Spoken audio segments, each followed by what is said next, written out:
Hello,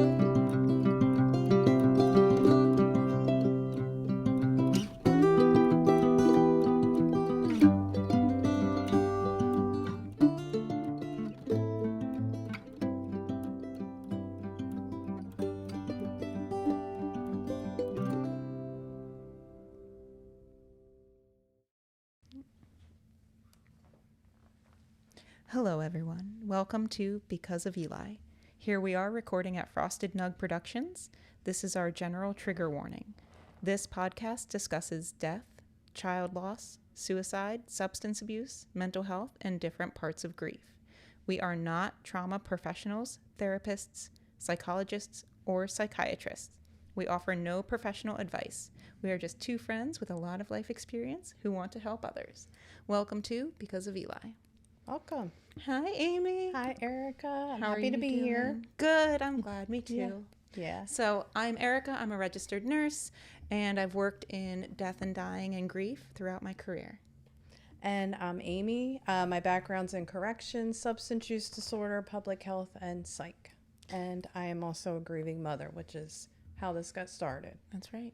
That's why we're here, because of Eli. Yes. And today we're squished because we have two guests in studio. Our first time having two. Would you like to introduce our guests? Yes. So today we have with us Richard and Danielle. They're here to share their story, and we're excited to hear it.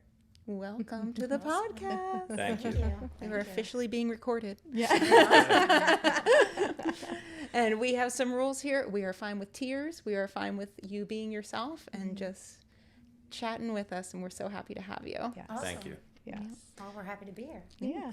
So we have a tradition at the start of our podcast where we talk about something we did for ourselves this week. So Amy, what did you do for yourself this week? So this week, actually on Sunday, I went hiking, which is a huge thing. I love it. It's relaxing. We went to Brandywine, actually. Oh, right by one me. of my one of my favorite hikes. We took the trail that goes along the water, along the creek, so that was really pretty. And I also have started painting these rocks for my son, and it has like a little blurb about him, and he was a donor, so it's for donor awareness too. So I leave those like different places, and actually have some people are strangers that actually take his rock.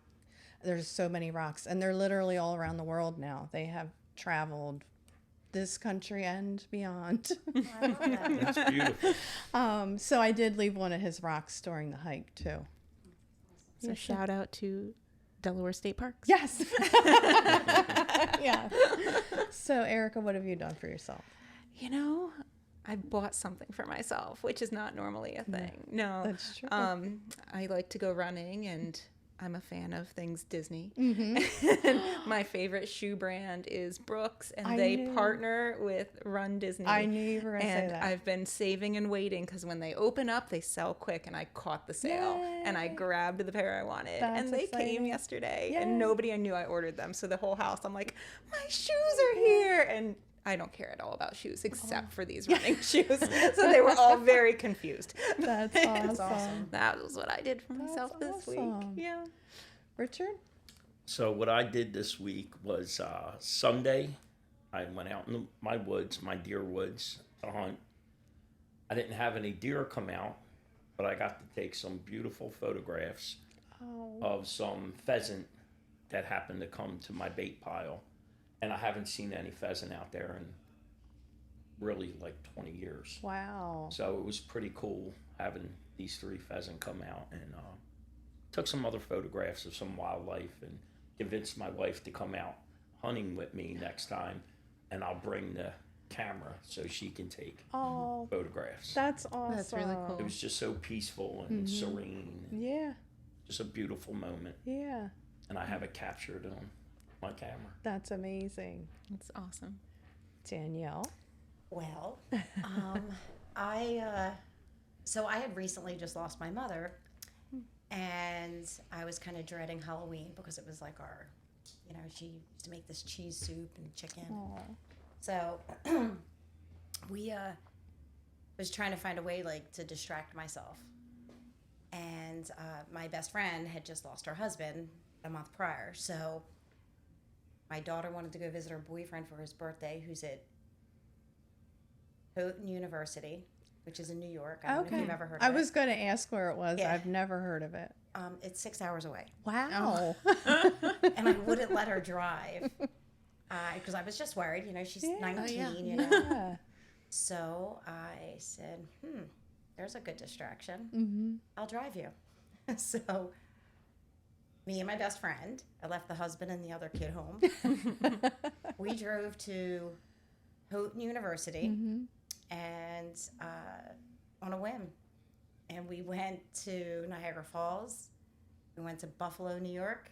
And we actually went to where they invented Buffalo Wild Wings. Wow. Or Buffalo Wings. I don't Yeah. think you can say Wild Wings. I don't Yeah. know. But yeah, no, and it was the greatest distraction ever. That's awesome. very Yeah, there was cool. no tears this weekend. It was just all, Yeah, it was yeah. nice. Yeah, that's awesome. It's a beautiful time of year to head north. Yeah. It was Yeah. gorgeous. It looked like lollipops everywhere. I bet. Yeah, the mountains were gorgeous. Yeah. That's very cool. A Thank you, couple guys. weekends ago, I was in Sleepy Hollow, New York, Oh, wow. and it was beautiful. Same with the leaves; it's just beautiful there. gorgeous. Yeah. Awesome. Were Thanks you for hiking sharing. out there? No, actually, we went to go to Sleepy Hollow, and we took my daughter. She's not very active, so hiking is not her thing. So yeah, we didn't hike that time. She'll go, but not super excited about it. Not very happy. No. Okay. Well, we want to dive in. Yeah, I think we should. I think it's time. All right. Okay. So I'll let you guys take it away. Okay. Share your story. Yeah. So I'll share my story about my addiction. I'll get into my recovery. Okay. But I grew up in a small town in Cecil, New Jersey. It's right outside of Williamstown in Monroe Township. And I was the oldest of three. My mom and dad, they were still together. And my dad wasn't an alcoholic. My dad didn't have a drug problem, neither my mother. And we had a really tight family. My grandmother was the matriarch of our family, and we would go have Sunday dinners. And my dad worked for the airlines, so when I was little, he wasn't really around that often. When he was either sleeping or getting up, getting ready for work. And my grandmother, she would come down and spend the weekends with us. And she was my best friend. And they lived in South Philly. So when we went on vacations, my mom and dad showed us a good life and wanted to do things with us and experience different things. And we went so many places. Maine was like a focus. We went out to Vermont one year, and my dad wanted us to see how like the other half live. And he saved and saved and saved so we can go to this place in Mountaintop, Vermont. And it was gorgeous out there. So when I turned 13 years old, May 4th, I turned 13. I was in 8th grade. I played all kinds of sports, baseball, football, boxing, wrestling. And I raced motocross. I loved dirt bikes. I loved everything outdoors, hunting, fishing. Motocross was my absolute passion. When I turned 13, I got picked up from school by my aunt and I got brought home. And I kind of thought I was in trouble for something because I like started sneaking beer out of the house, you know? And sometimes people ask, if your dad didn't drink like that, how were you able to sneak the beer out of the house and not get caught? Because every time my grandparents came down from South Philly, my grandfather would stop at the beer distributor and he would always grab like 2 or 3 cases of Moosehead and bring them home. And these cases of beer piled up in our shed. So if I needed a 6-pack or a few beers, I would just take them out of one of the cases. And so we're driving home, and I keep asking my aunt, am I in trouble for something? She said, no. Why would you think you're in trouble? Because my parents were big on education. You have to go to school, get good grades. And so we get home, and I see my little brother and sister sitting on the couch, and we had some company over. My mom was at the sink doing dishes.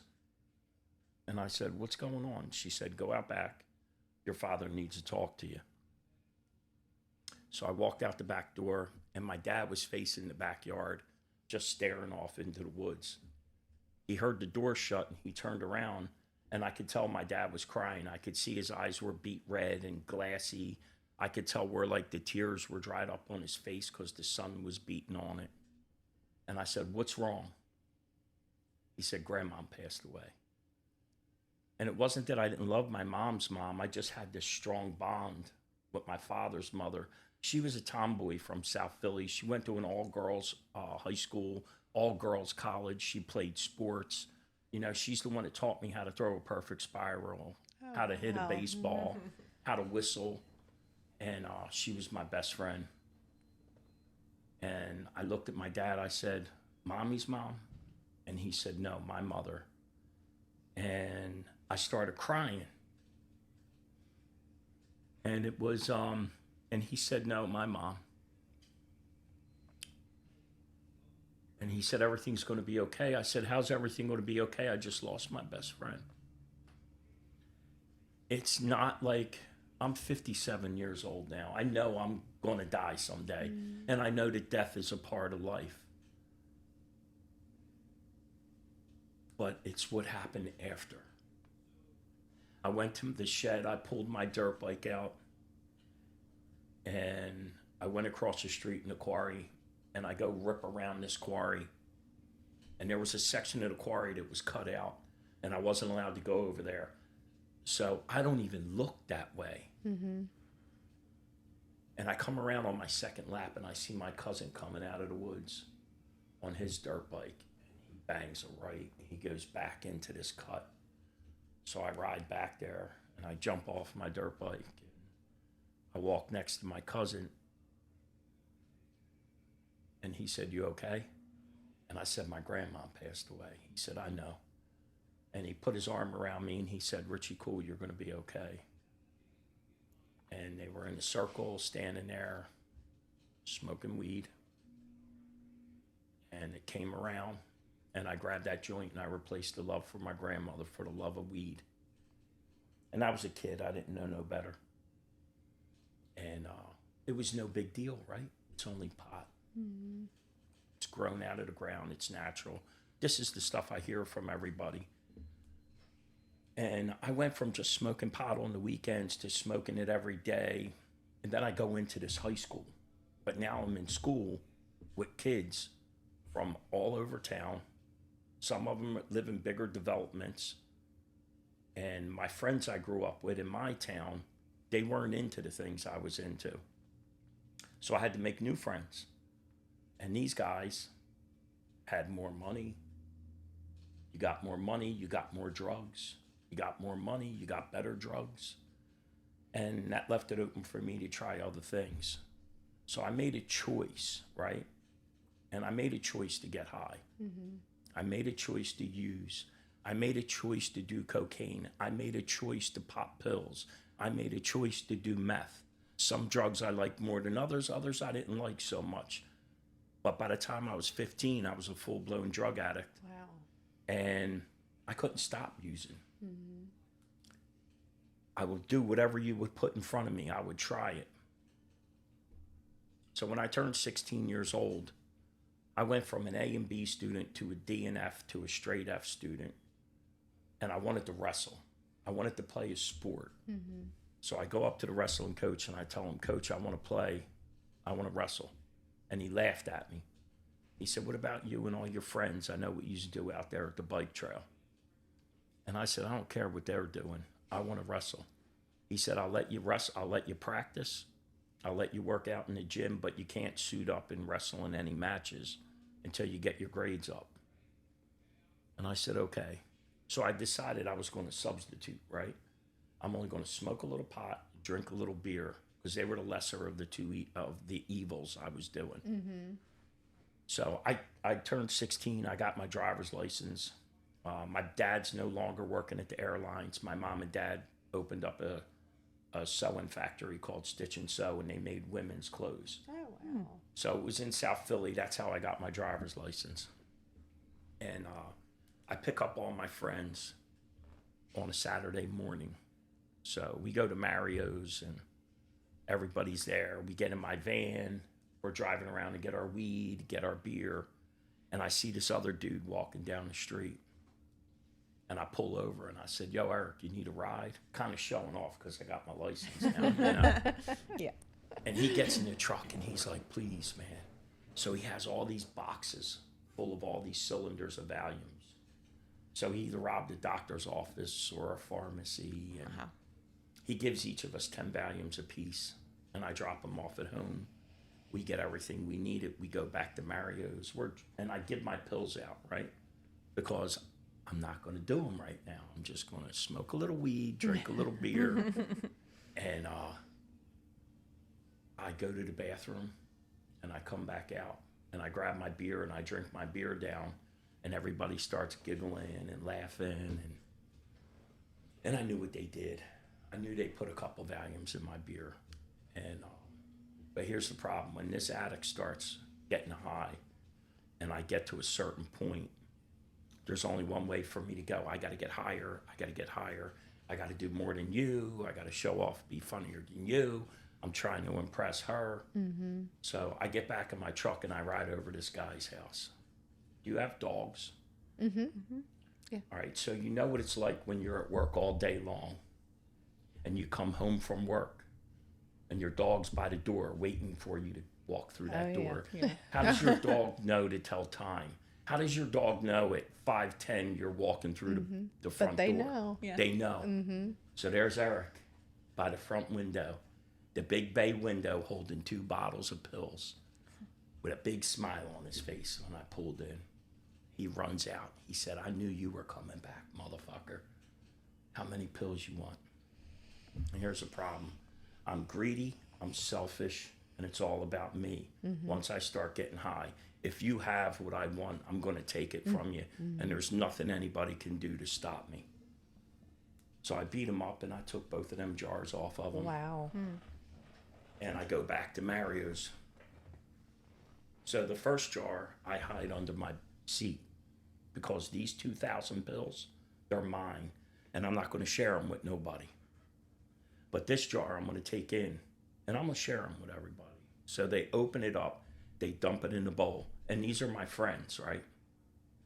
They watch me go over, grab a handful of pills out of the bowl. I shoved them in my mouth and I chewed them up. And I washed them down with some Budweiser. Then they watched me grab another handful of pills. Apparently I shoved them in my mouth. I really don't remember too much. But I wake up the next day and I'm ripping tubes out of my throat. And I was ripping wires off of my chest and I'm jumping up out of this bed. And my mom's yelling at me to lay down, stay still, don't move. And I said, if I'm late for school, I'm going to get kicked off the wrestling team. My mom said, do you know where you're at? And I looked around and I realized I was in a hospital. And I laid back in the bed. I think the first time in my life that I felt defeated, not knowing what happened, not understanding what was going on. And the doctors come in, what's your mother's maiden name? Who's the president? What's your homeroom teacher's name? They asked me what year it was. I gave them the month, the day, and the year. And I was off by like 17 days because I was in a coma. Wow. And they asked me if I needed help. And I said, no, I'm done. I'm never going to do this again. So they keep me for 24 hours observation and then they send me home. And I go home and my little brother and my little sister are sitting on the couch just like they were when my grandmother passed away. They're pale white. I was crying. I told everybody I would never do this to them again. And I really meant it. I meant it in my heart and in my head. Mm-hmm. I didn't want to do this again. My dad said, go look what your friends did to the van. And it wasn't really my van, it was the company van. And I went out to go check this van, and they had a lighter, and they burned their name in the metal part of the roof. There was trash all over. Wow. So I start cleaning everything up, and I reached under my seat and I grabbed my clothes out, and that jar of pills rolled out. And as much as I didn't want to do it, see, my addiction will speak to me in my own voice. It said, everything's going to be okay. You're young. I could stop anytime I want. Don't do so many next time. Be careful who you're hanging around with. And I popped 4 pills in my mouth, and I got on my dirt bike. I went down the pit, continued smoking pot and drinking like I just didn't almost die. You know, thinking I was young, I could stop whenever. That's that uncontrolled unmanageability. You know, as much as I didn't want to do it, I couldn't help myself. And I stayed sick for a long time. So I got kicked out of school. My mom had to fight really hard to get me back into school. And I started working for my mom and dad. And my dad would wake me up real early in the morning, and we don't start work until 7 o'clock in the summer and 8 o'clock in the winter. And I said, why are we getting up so early? My dad said, if you don't get an education, this is how you got to work the rest of your life. And I begged my mom to get me back in school. So my mom did finally got me back in school, and couldn't graduate when I was supposed to. So it was my senior year now, 12th grade, January. And my buddy that lived down the street, he said, hey man, can you give me a ride to my girlfriend's house? And I said, nah, I'm okay, man. I'm good. He was like, come on, man, give me a ride. And I said, nah, I'm all right. He was like, her girlfriend's going to be there. You can hook up with one of them. I said, I'm not interested in your girlfriend's friends. So eventually I caved, and I gave him a ride. And I'm over there and hanging out with all them. And I go get high in the kitchen. And I look up and I see this girl's high school graduation picture, right? So I take this picture off the mantle and I go out there and I say, who is this? They said, that's Nancy's sister, Chris, but you're nowhere near in her league. And I thought that was funny because I'm in everybody's league. I don't have low self-esteem. Sure. So I ran out to my truck and I grabbed a Sharpie marker and I came back in and I said, where's her bedroom at? And they showed me. So I went in her room and I wrote my name on every single thing in her bedroom. Oh my gosh. Richie Cool 87. Richie Cool 87. Richie Cool 87. Rob Lowe. You remember who Rob Lowe is? Oh, yeah. Forget Rob Lowe. I crossed his picture out. Crossed his signature out. I put my We're signature making in a there. statement. Yeah. Making a statement. I was planting a seed. Yeah, sure. Is what I was doing. Little subliminal messaging. Little It's- bit. Yeah. So now I'm telling my buddy, I'm like, yo, I want to go back over. I want to meet this girl. He was like, dude, you blew it. They're so mad at you. You ruined everything in the room. I said, I didn't ruin nothing. I said, let's go over there. I want to meet this girl. So February 4th, 1987, he gets jammed up and he needs a ride. So I give him a ride over. And this tall girl comes out of the bathroom. She had her hair in a towel. She had this pink wrap on with this white trim. And she walked up to me and said, you Richie Cool? I said, that's me. And she kicked me right in the balls. Sure.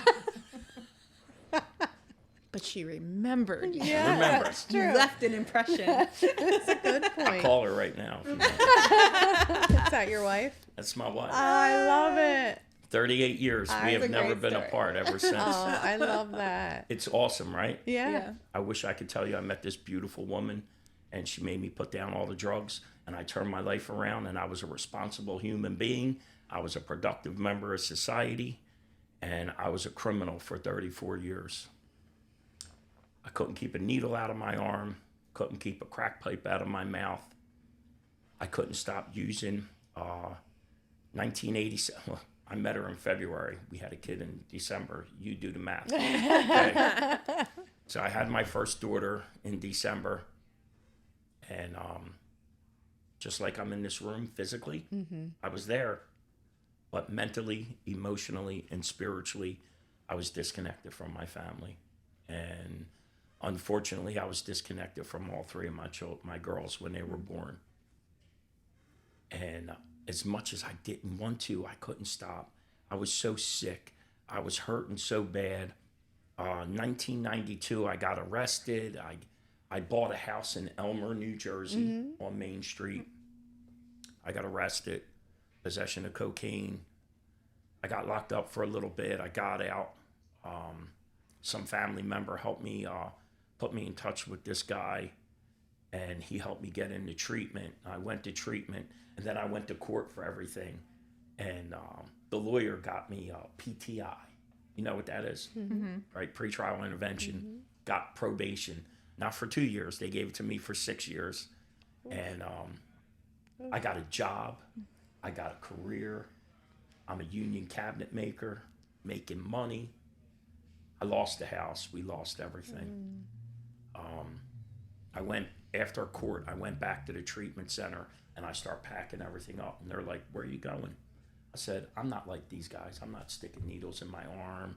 I'm not doing anything like that. I'm done. I got probation. I'm good, right? I'm not going to jail or prison. Right. I'm good. Counselor said, I'm going to hold your bed for you. I said, you don't need to. I'm good, right? I'm fine. You know what fine stands for? Fucked up, insecure, neurotic, and emotional. That was me.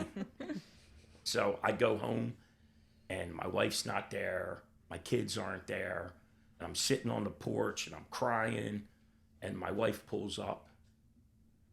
And I said, what's going on? She was like, we're at your mom and dad's. I said, all right. I said, let's go. And she was like, you're not welcome there right now. And I said, for what? She said, you AMA'd from treatment. Your mom and dad are pissed. So I wind up getting a place. I got a job, like I said. I turned everything around. I was doing really good till I wasn't. See, I'm not working a program of recovery, so I don't know what I have to do to stay clean. Right. But I was doing well, and she fixed our credit. I'm back in my mom and dad's with everybody. We're saving money. We buy a house, 2004, December 31st, Christmas Eve. Wow. We buy a house. Went to settlement, moved in New Year's Day. No, I'm sorry, we moved in that afternoon. And I was doing good. I had an accident, November 2005. I got hit by a drunk driver on my Harley. Oh, wow. No insurance, no registration, fictitious tags. I had surgery, lots of surgery.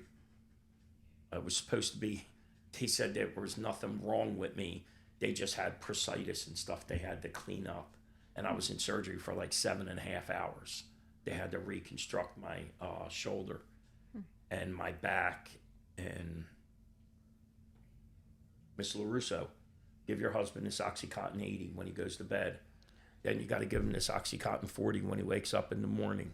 You're going to give him this Perk 15 every 2 hours, because if your husband has breakthrough pain, he's going to want to kill himself. My whole drug career up to that point, I never did no opiates. And I'm going to tell you why I didn't do no opiates. Because my cousins were messed up on heroin. A bunch of my friends were messed up on heroin. All these tattoos of all these skulls all over my body are people that passed away, my friends, from when I was 15 years old. And I had this skull and this crystal ball right here.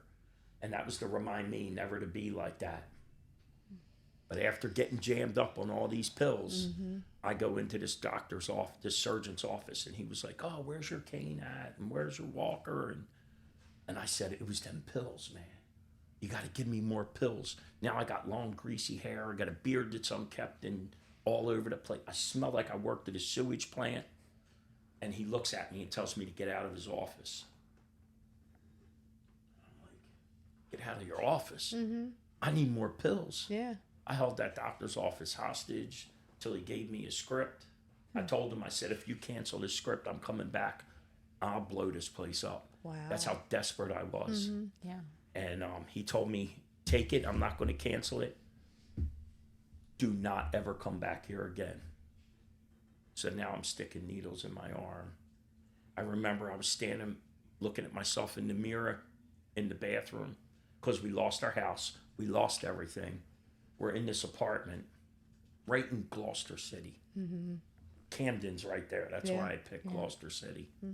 And I remember when I first did it, and I looked at myself in the mirror and I said, now you're a junkie. Now you did it. Now you're big time. And I couldn't stop. 2000, I wound up having to leave because I didn't want to die in the apartment and have my wife find me like that. 2014, I come crawling back with my tail between my legs, trying to get Medicaid because I knew I needed help. And I get denied because my wife made $63, too much money. And I remember crying in the social service building, and the lady said, what's wrong with him? She said, my husband has a drug problem. We don't need the cash assistance. We don't need food stamps. We just need Medicaid. And she said, I can help with your husband's drug problem. Wow. So now I'm sitting there in desperation because I think she's got an answer for me. Nah. She told my wife to turn her back on me, walk away, Wow. that I wasn't worth it. Wow. So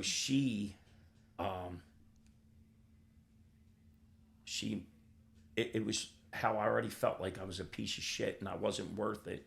She solidified that for me. She validated it. I wasn't worth it. And I walked away. 2015, I watched the bags of heroin turn from brown to white. That was the fentanyl. I go back to the drug set and I just start knocking people out, threatening to kill people. I'm like, and they said, what are you doing? I said, you're ripping me off with this shit. He said, it's China white. It's new. You're going to love it. I did it and I hated it. Then I kept doing it because I have no choice now. I can't find the brown dope.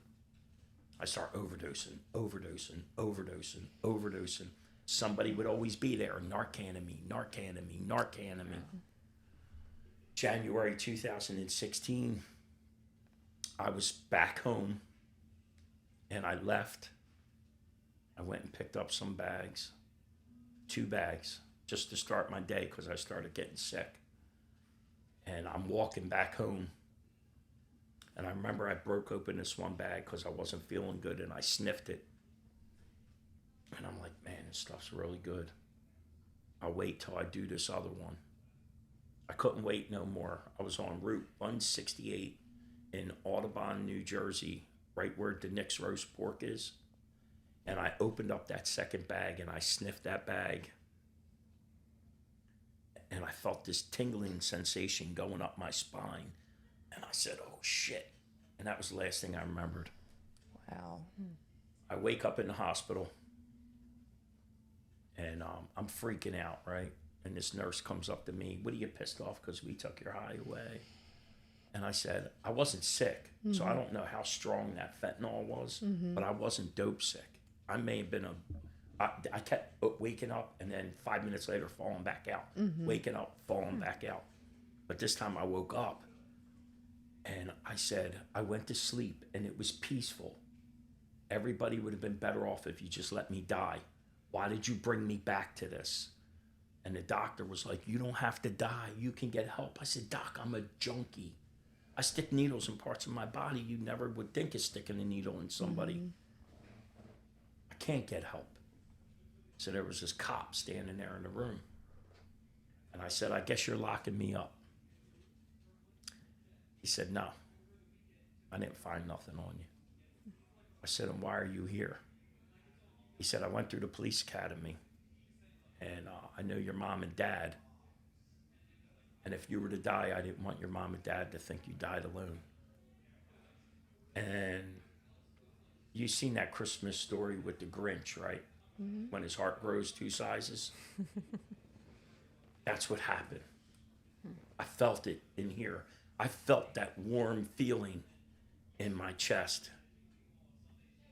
He said, "You're going to fucking die." And I said, "I know I am." He said, "And why don't you try this thing called recovery? What do you got to lose?" That just stuck. It just stuck. I got discharged. I went across the street into this ghetto, and I robbed a couple drug dealers because I had to get high. And I get home, and I overdosed again. But it wasn't that bad. My wife found me, and she had bags of dope in one hand, syringes in the other hand. And this was like 2 weeks later. And she's crying. She said, "Everybody was telling me this is what you were doing, and I didn't want to believe them." She said, "What are you going to do?" And my phone rang. And I answered it. And it was my family calling me to tell me, "I love you and I care about you. And if you need help, I want to help you." And at first I said, "Help with what?" Because I felt guilt and shame. Because I'm who I am and they are who they are. And we grew up in the same house. And every week I kept getting a phone call. And I had another little hiccup in the house. Got a phone call. And I said, "Don't say another word. I'm all fucked up on drugs. I don't know how to stop using. I don't want to die right now. I need help." "Okay, I'm going to get you to help. This lady's going to call you. She's a recovery coach, and she's going to help you." And this lady called me. Her name was Michelle.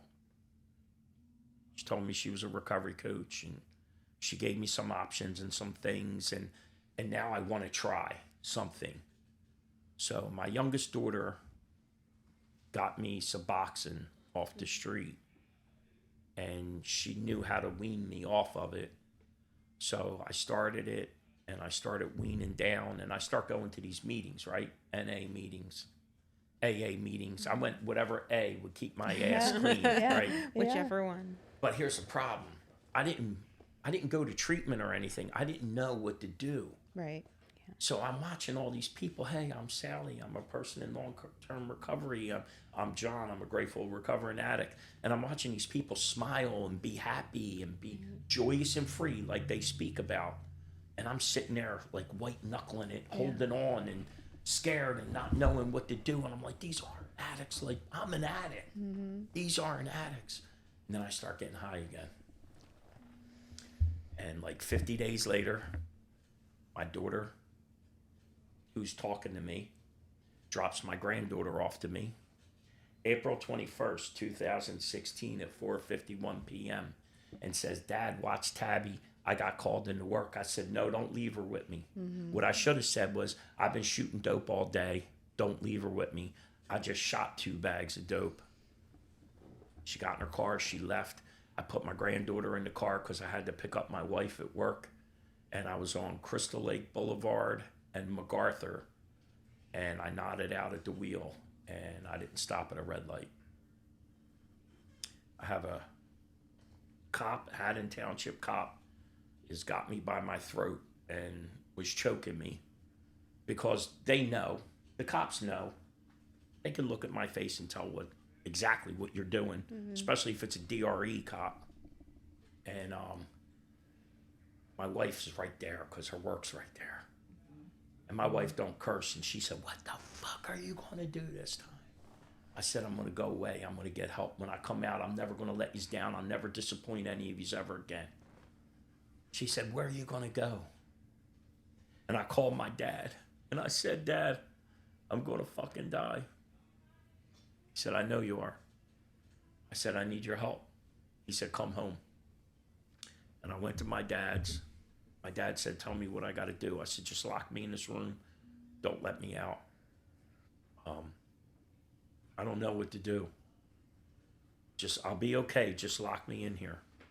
So at 47 years old, my dad was holding me up in the shower, and my mom was washing all the filth off me because I shit myself, and I got vomit all over me and bile, and I'm freezing cold, and I'm shaking, and I can't sit still. And they take me out of the shower, and dry me off, they dress me, they go put me back in bed, and I mess myself again. My dad said, why are you put your body through all this? And I couldn't give him an answer because I had no idea where anything went wrong. So after like 6 days, I started feeling good. Every day I felt a little better.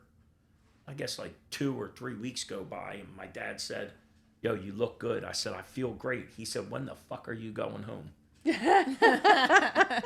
I said, I can't leave. He said, why? I said, stop using isn't the problem. I don't know how to stay stopped. Yeah. I didn't get that far yet. Right. So a friend of ours, his sister called and asked where I was because she hasn't been seeing me in meetings. Her name is Stephanie.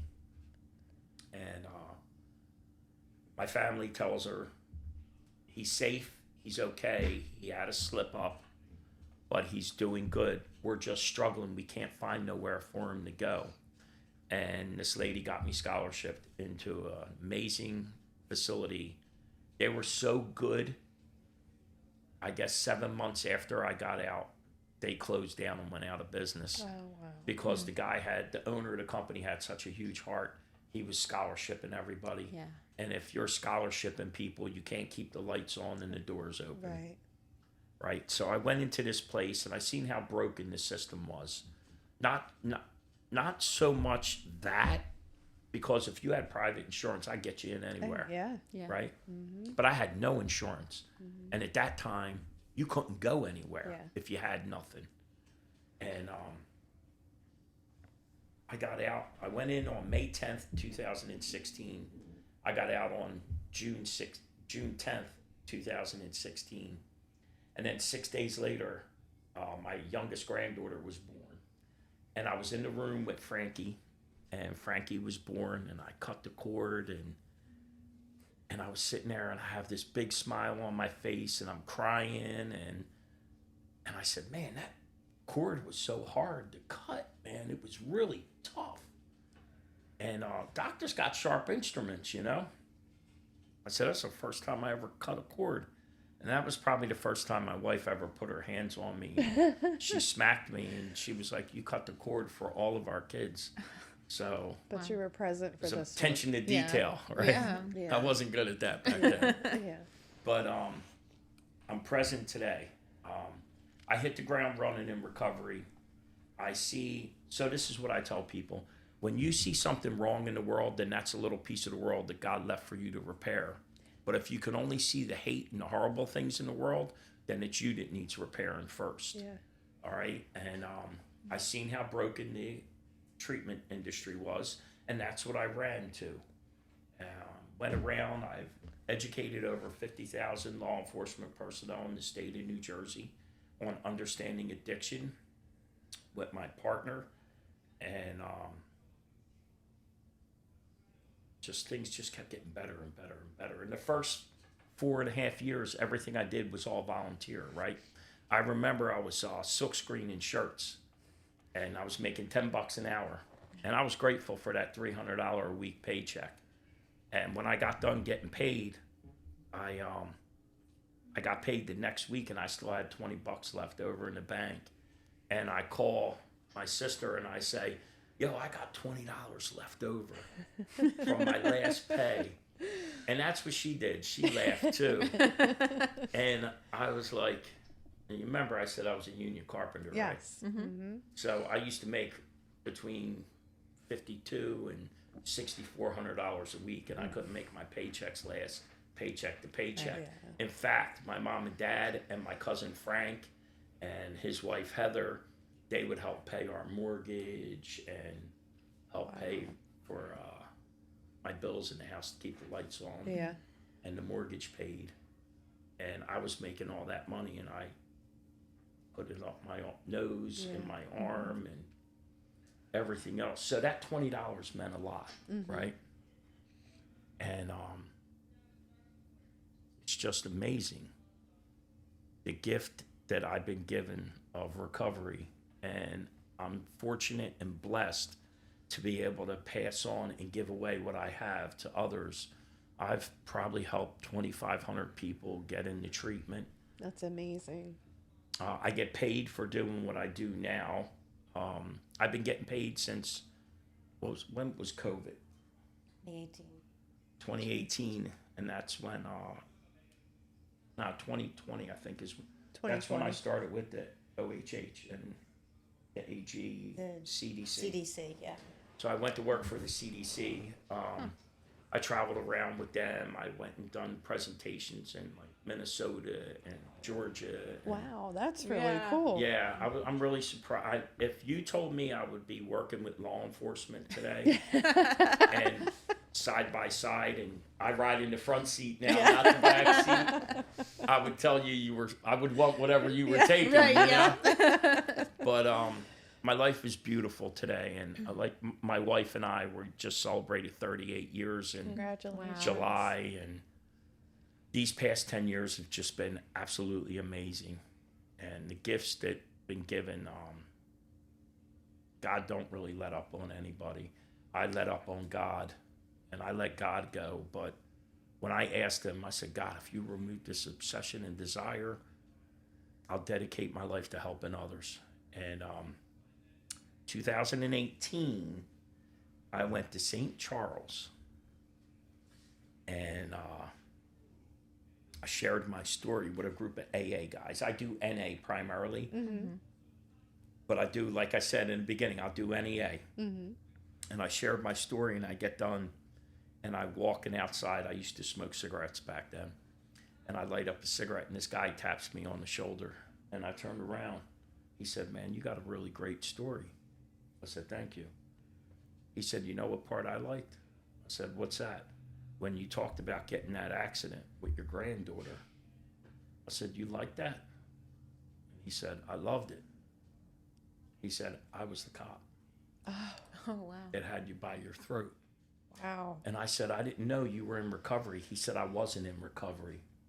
He said, when you came out of treatment and when you called and said you just got out of treatment, we told you get to the courthouse because we got all your charges. And I said, okay. And I went there and I sat across the table from him, right? He said, you look so good. I didn't believe it was you. He said it was like 60 something days that he hasn't seen me. He said, I didn't realize it was you. Wow. He said, you look so good, you made me go out of work on FMLA, and I put myself in treatment. Oh. Wow.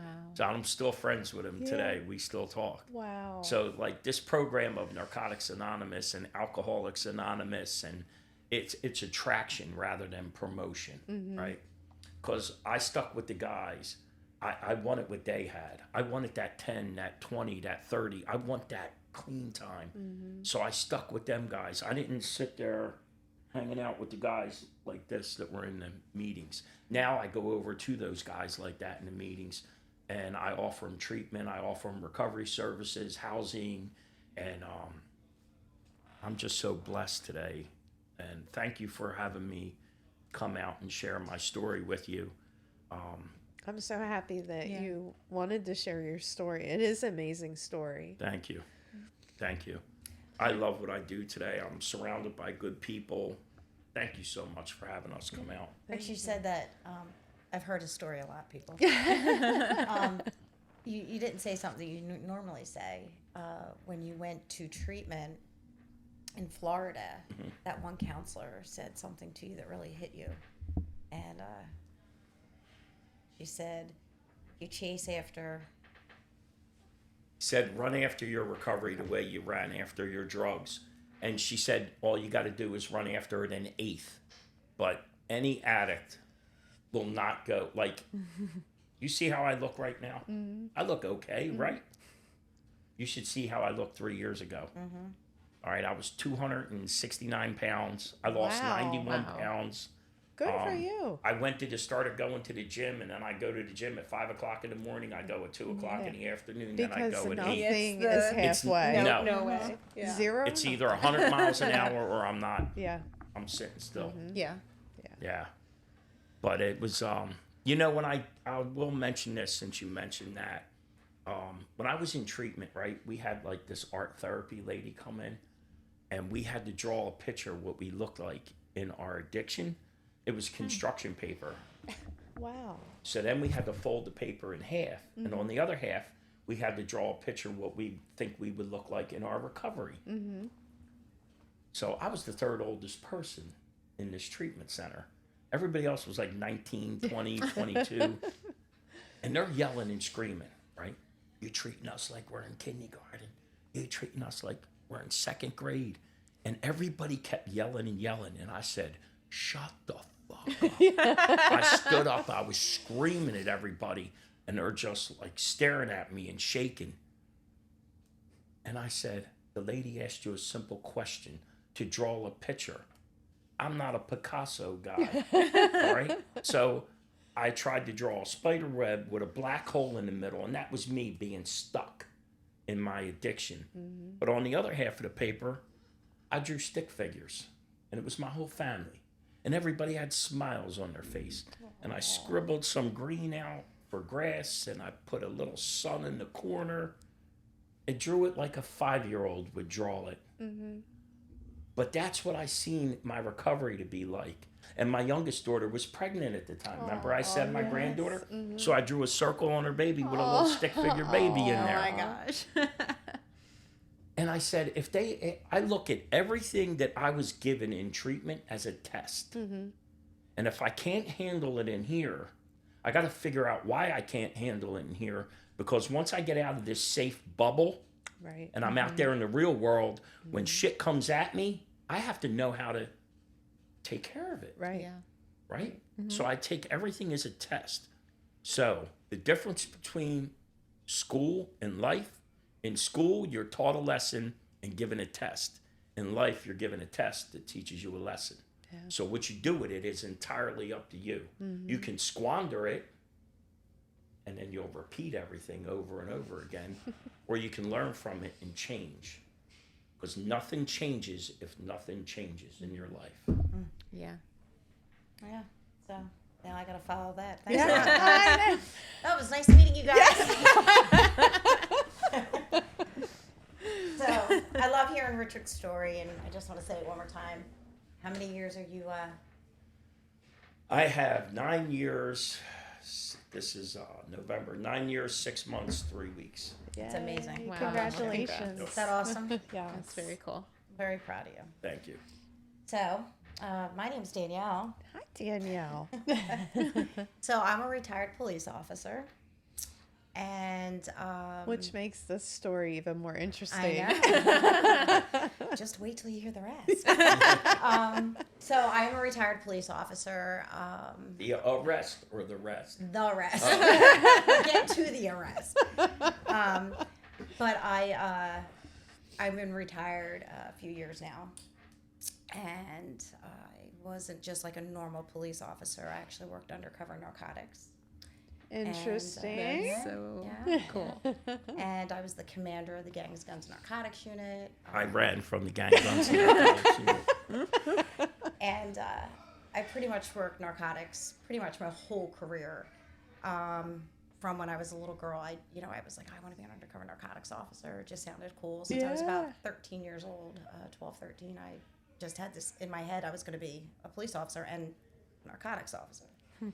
And I was very fortunate. I did get hired as a police officer down as a class 2 down in Wildwood. Okay. From Wildwood, I went to the prosecutor's office in Cape May County, worked undercover narcotics there, and then I went over to the Gloucester County prosecutor's office. I was on loan with the DEA. I was out of the Atlantic City office and then the Camden resident office. And I want to say I was on loan to DEA pretty much, it feels like my whole career, like, because I was always either case specific or I was a task force officer. And I had a beautiful career. I love everything about narcotics. So I became the commander, supervisor, and I'm pretty much told that I really can't do undercover work so much. I got to pretty much run the unit. I was an administrative sergeant, so I had to do a lot of paperwork. Right. So it was a little transition for me, and during that whole time, I I had gotten pregnant with my first child, and that kind of helped, not doing undercover work. Guess so. And It'd be a little hard to be undercover. yeah, just a little, just a little. And then with my second child, when I had went out, it was 2008. When I came back to work 2 months after having my child, I left, and Gloucester County we were proud of ourselves because we didn't have heroin. You know? Sure. We had cocaine. Yeah.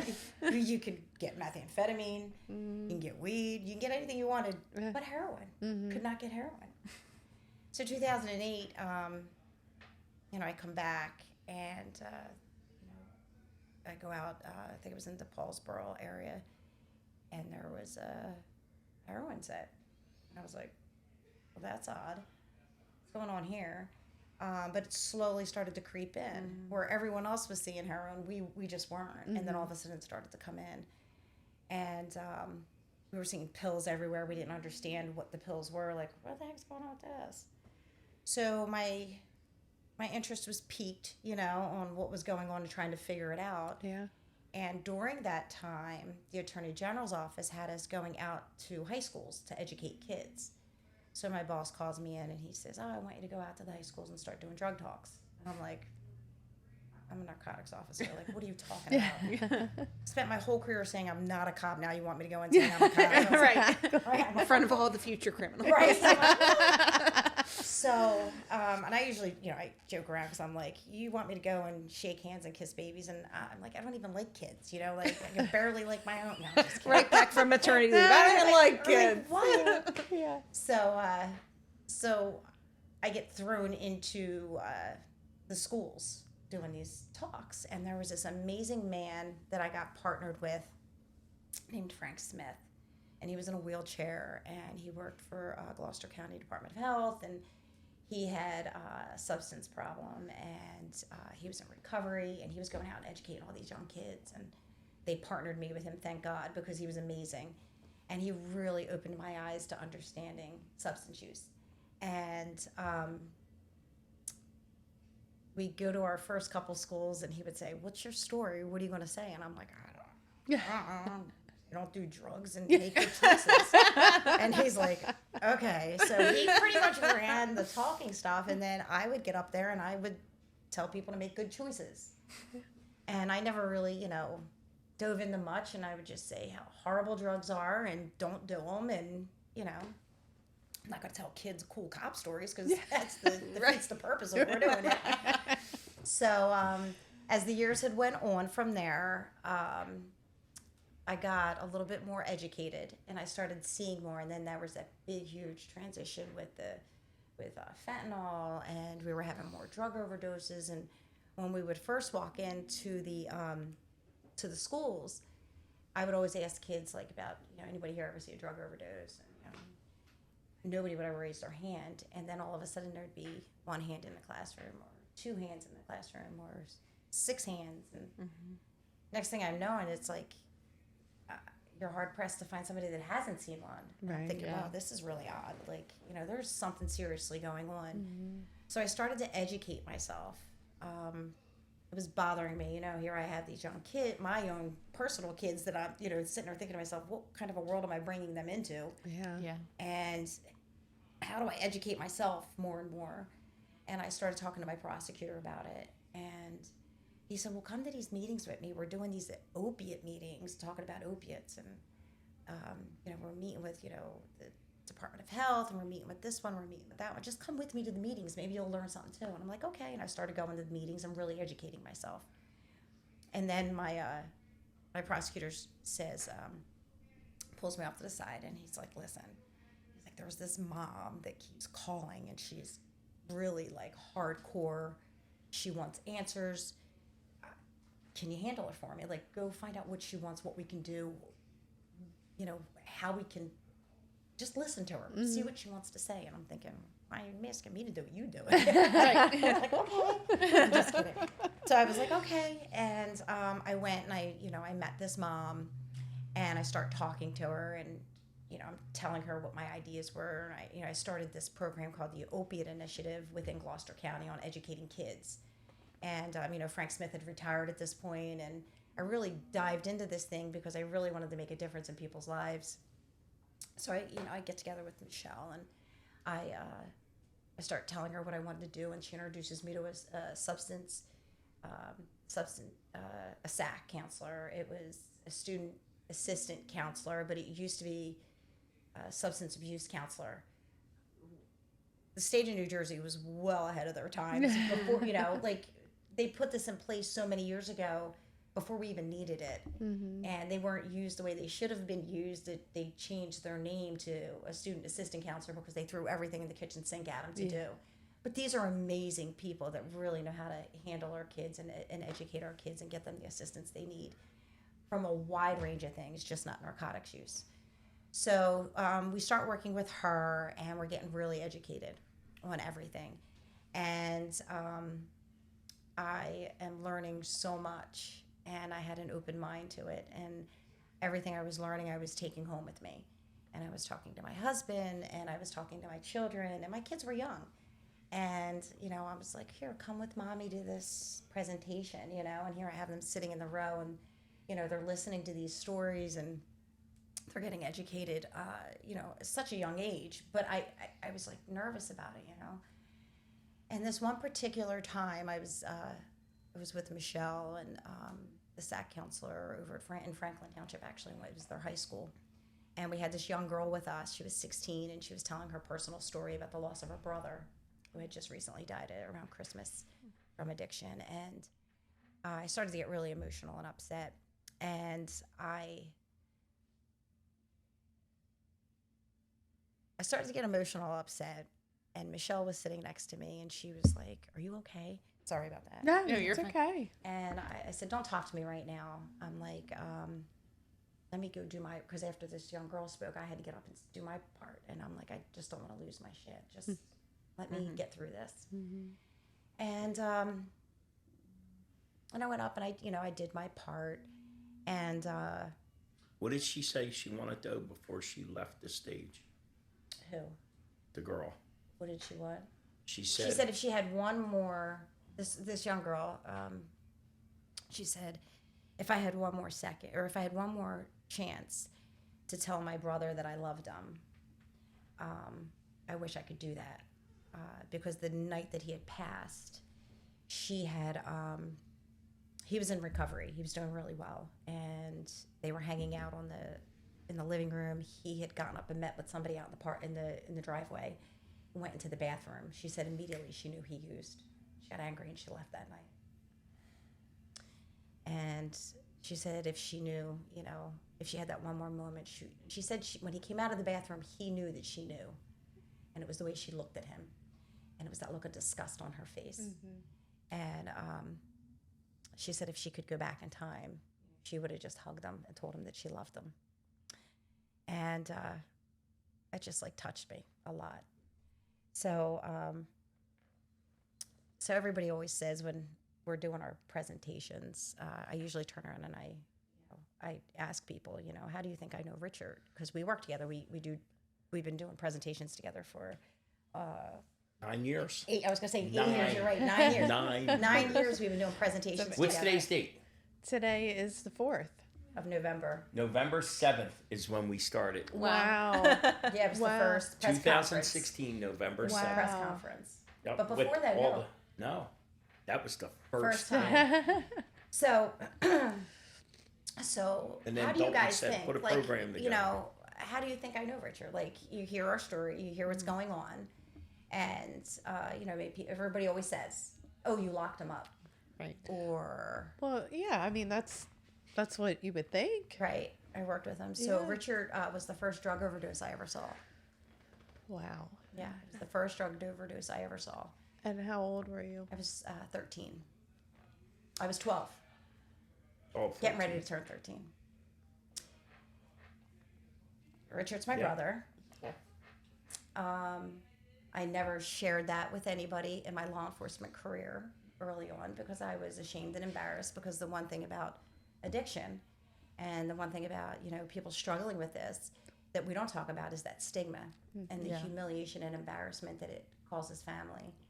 Because at 13, I learned that I was a piece of shit and that I came from a piece of shit family.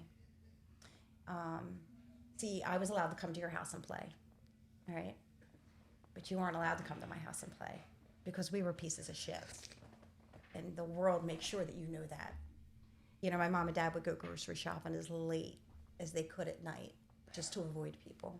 Mm-hmm.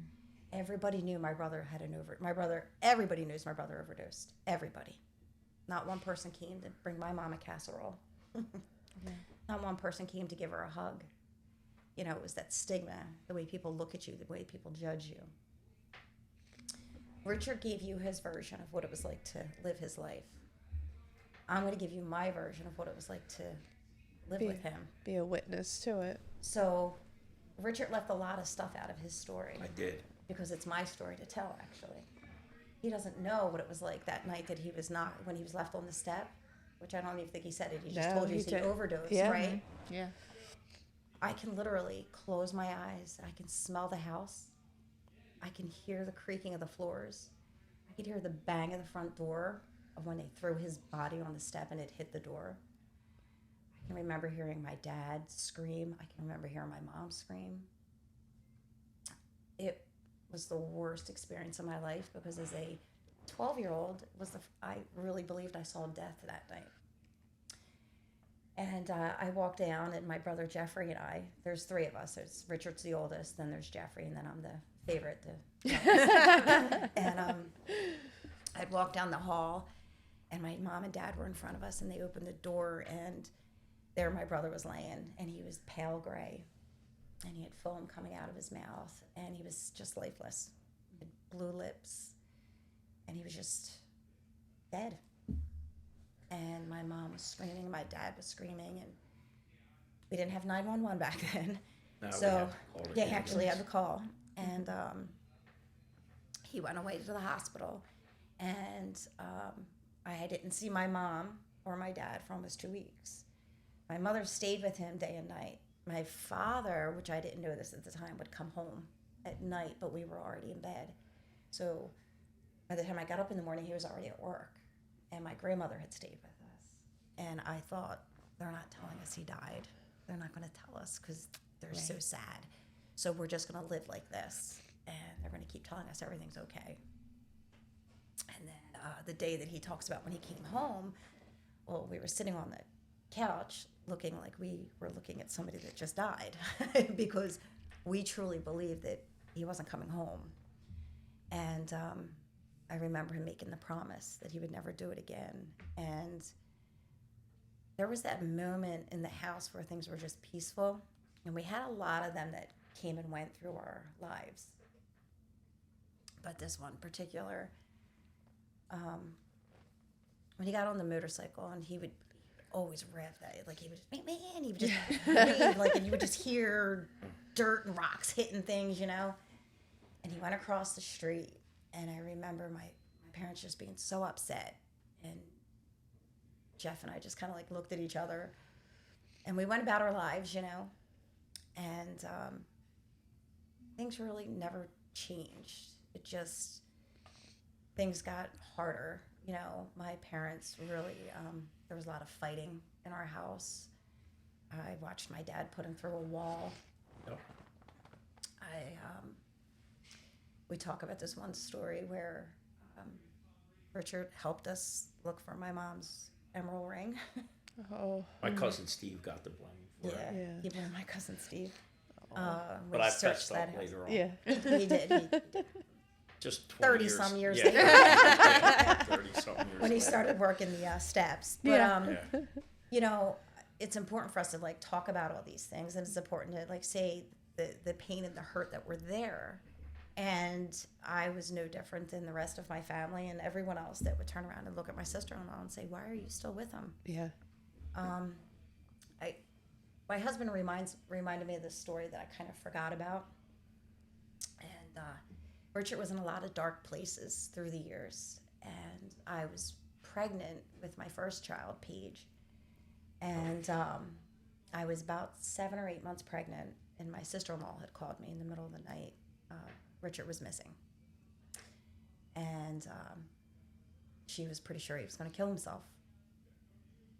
And I said, okay. And I jumped up and I put my boots on, and my husband's like looking at me and he goes, what are you doing? I said, I know where he is. And I left the house, and of course my husband's like furious with me. I was just about 8 months pregnant, and I was huge. My first kid, I was huge. And I got on the phone, and I started calling him, and I drove to my cousin Laura and Emilio's house, and I knew he was in the backyard there. And he answered the phone, and he's like, "What's the matter?" And I said, "I need you to come home." And he starts crying, and he's like, "I can't come home right now. I'm not." Sometimes it feels like there's no other option. Yeah. You know, you're just lost. But, and I talk about this a lot, like, it is hard, and you get so angry with them, and you put that shield up, and, sometimes you have to walk away to protect yourself, and this is before me and him really had a bad fight, but I had just said, "I need you to come home." And he said, "I just need to be alone. I can't right now. I just can't." And I said, "I'm 8 months pregnant. You are literally going to make me get out of this car and walk through the woods to find you. I know where you're at." He said, "I'll be out. I'll come right out." And he did. He went out, and he went home, and I went home, and we had this relationship where I was so angry with him, but I loved him so much, and there are things that people just don't talk about and that they're ashamed of. I learned so early on just to hide those things and not talk about those things. And the stigma, the way I talk about this, and I really think it hits home, especially when you talk to girls. When I was my sweet 16, my mom and dad threw a party for me. Now, at this point, Richard's about 3 years into his struggle, and we had lost a lot. My parents were losing their business. A lot of their money was going towards his treatment because insurance didn't pay for anything back then. And my parents were really struggling. And, and I had a job, my brother Jeff had a job, and, we were all trying to help with bills and stuff like that. And my dad picked me up. It was my sweet 16. And he pulls into the driveway. He picked me up from work. I worked at an ice cream parlor in Queenstown. And we pull in the driveway, and he's like, "Listen." And he starts to cry. And I said, "What's the matter?" He's like, "We really tried to do something really special for you." He's like, "And I'm really sorry." He said, "But it kind of didn't work out the way we wanted." And I'm like, "I didn't want anything." And he's like, no, that's, So we go walking into the house, and my best friend Nancy's there, and my two friends, Tony and JJ from the fire department. I was in the fire company. They were there, and my mom and dad.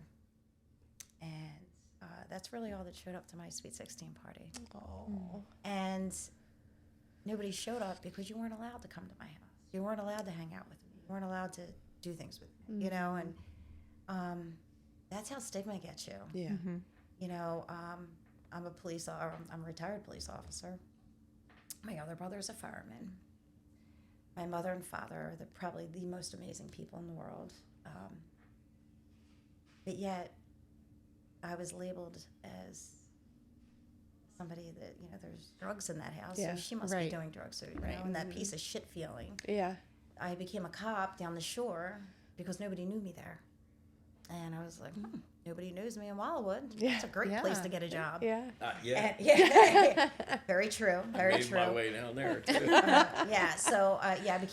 was funny story. I was a Wildwood police. I worked at the Cape May County Prosecutor's Office, and I was working narcotics. And a couple of the guys had come to the house. We had a barbecue, and my parents were there. My family came, and my brother Richard had showed up with his wife and Tripping his my kids. balls off. And he looks in my Great back. place to show up. Like, He looks at one of the guys, and he's like, He was staring at me hard, and I said, "You all right?" He was like, "You look familiar." I said, "I have one of them faces." He said, "You don't understand. In my line of work, when you look that familiar to me, it's not a good thing." And I got up and I said to my wife, "Get the kids. We're leaving." Yeah. It's the truth. And he left. Yeah. And I'm like, what? 172 warrants out of Atlantic City. I was one of the warrants. Yeah, so I was like, oh God. didn't really tell anybody who he was, even then, you know. But then, you know, like I was saying about that story with that young girl, there came a point in my life where I did cut my brother out of my life. And I didn't cut him out as far as I wasn't nice to him. It When I was saw him- justified. yeah. She had 2 kids. Well, It was justified.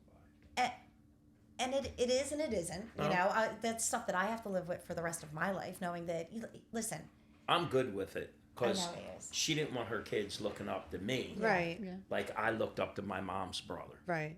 Okay, because you know he had his bout with things. He's good now. He's been he's good. amazing now. Yeah. Right. But that's how like I get it. You know. Yeah, and I, you know, and it's the truth. I did, you know, I was at that fear of my kids are going to think, because my brother, Cool. everybody loves my brother. Yeah. Everybody Yeah. meets my brother. They think he's Yeah. the greatest guy in the world. I'm like, oh yeah. I'm all right.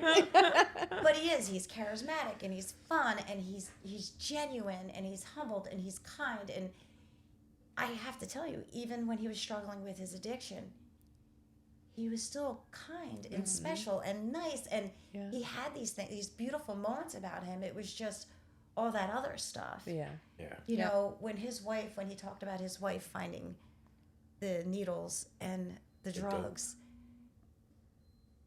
I can't tell you how many times I said to her, he's on heroin. Yeah.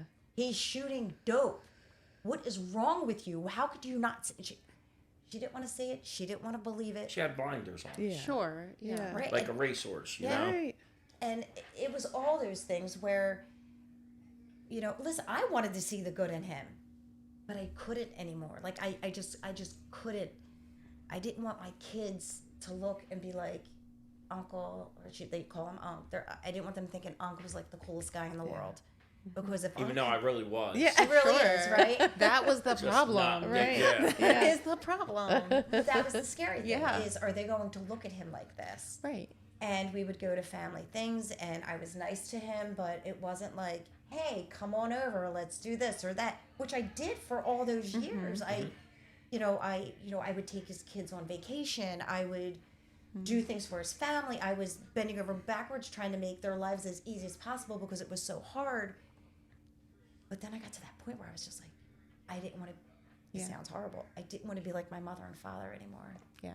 Where my mother and father were constantly giving and doing, and they were losing everything, and they were fighting amongst each other, and it was, and I wasn't going to fight with my husband. I wasn't going to fight with, I just couldn't do it. And I think it was, you get hurt so many times that you got to try to protect yourself. Yeah. Yeah, the point where the Absolutely. love and the anger reach that breaking point where you're Yeah. trying so hard to feel both things at once Yeah. and don't want to. Yeah. And that, when you make the decision, can be just a relief in that moment of, okay, I can take a breath.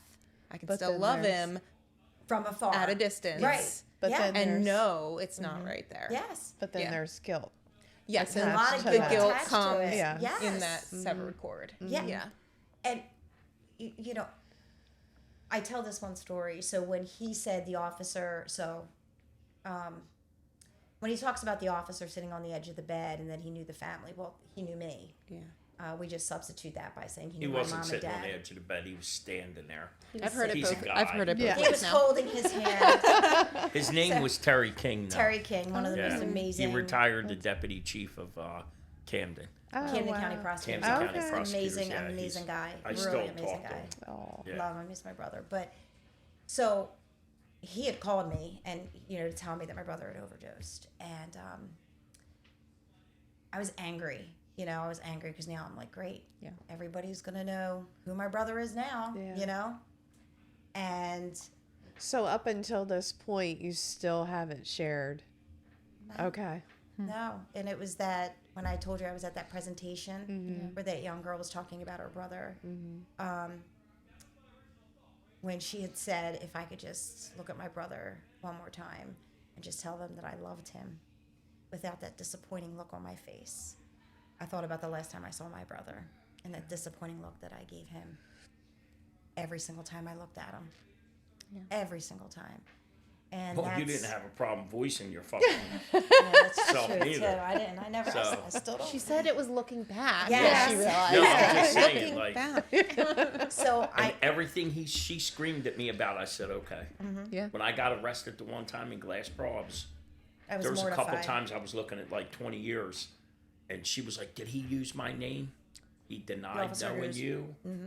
Said he did not know who you were, never heard of you. Yeah. Well, good And- for Because I you. wouldn't use her name like Yeah, that. good for you. Because he was told. Yeah. Right.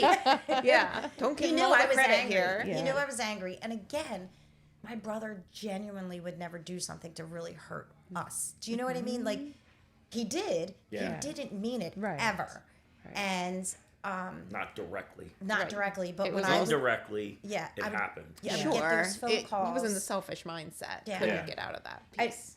my one friend, so he talks about the one when the one house in Franklinville he had. You know, my friend calls me and he's like, "Yeah, your brother's got a warrant. I'm going to go lock him up." You know, or no, he goes, "Your brother has a warrant. I'm going to take care of it." And I said, "Don't take care of it. Lock him up, Yeah. because maybe then it'll give my mom and dad a moment of peace. Like, Yeah. lock They him know up." where he is. They know he's. Yeah. And he was like, "I can't do that," and he didn't. He went to the house. He's, "Rich, come with me. We're gonna go take care of this warrant. I'm gonna get it lifted for you, so you don't have to worry about it." And I'm like, Yeah. "Really?"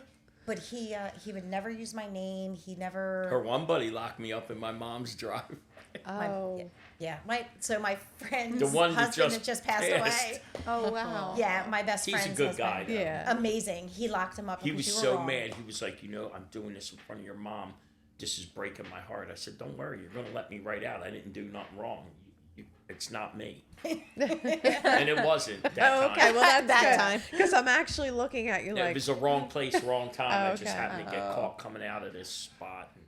He would, and he Wasn't he that. used to tell us all these stories, right? And you know the addiction Sure. part. You're like, I you got a know, they million had of these them. elaborate stories, and you're like, yeah, Right. exactly. Right. Yeah. She can corroborate a but lot. most Of of the time they were real, and I'm like, oh my gosh, that's a true story. You didn't and- just rob that Yeah. Bank of America in Gloucester City, did you? I said, nope. But I know who You did. Seriously, he had these amazing stories, and I'm like, I oh my robbed the gosh. bank robber. That's who I Sure. robbed. He did. I had to. Like Robin Hood here. Yeah, Yeah. this is great, Oh, yeah. No, I only gave to me, though. Yeah. I didn't give it. Right. Yeah. So, but so that day when I had left that presentation and I had gotten into my car and I was driving away, and Michelle had called me and said, "Do me a favor, why don't you just call your brother and tell him you love him?" And it was the same week that he had just overdosed that the cop had called me. Oh. The presentation, and I had all this guilt because I felt like a hypocrite because I go out of my way to help all these strangers with their families struggling with addiction. And I don't even admit that I have a brother. Like, I don't Yeah. even tell people. And I thought, wow, I'm a hypocrite. Like, it starts with me, right? And that stigma has got to go. Yeah. And Yeah. I started calling him, and I called him every single day for several months. And I just said, I love you, and if you want help. Obviously, the first time I called didn't go well because I So called help him. with what? He goes, help with what? I'm like, are you fucking kidding me? Like, help with what? With your drug use. Right. Yeah. And he started to cry, and he was very honest, and I couldn't Yeah. tell her at first it was heroin. She kept saying, you got to tell me what it is so I can get you the right help. And like the guilt and shame. Yeah. Like Yeah. we grew Yeah. up in the same house, Right. and I'm going to tell you I'm doing heroin, you know? but I knew he was doing heroin, but he had to tell me. Yeah. Absolutely. But I'll tell you what, it was the very first time in 34 years that I was ever 100% honest with somebody. And when I tell you I took an honest to goodness, real breath, it was like such a relief saying, damn, it's it. It's what it is. So what do you feel like at that point made you say, you know what, I am going to be honest. I'm just putting it out there. I'm going to put it all out there. Seeing my wife with the bags and the needles and her knowing exactly what it is, it was a gift of desperation. That's what it was. It was my gift of desperation. And I just wanted to be done. But I didn't want to die no more. And Yeah. it wasn't, don't get me wrong, it's not like I called and said it and then a switch went off. Yeah. No, This was every day for months. Okay. weeks. Months. Because No, it it was was a only a couple month months. later is when I showed up. Remember? I thought it was like 2 months. It was all of January and then the first 2 weeks of February. Yeah, we had our first mental health awareness It's like the at 21st Rowan of University. February. But I would invite him every week. I would invite him to a presentation we were doing. I'm like, oh, come on out, because I wanted to introduce him to the recovery coaches I was working with. And I'm like, come on out. And he would say, yeah, maybe I'll come. Yeah, maybe I'll come. And then I start calling my mom and dad.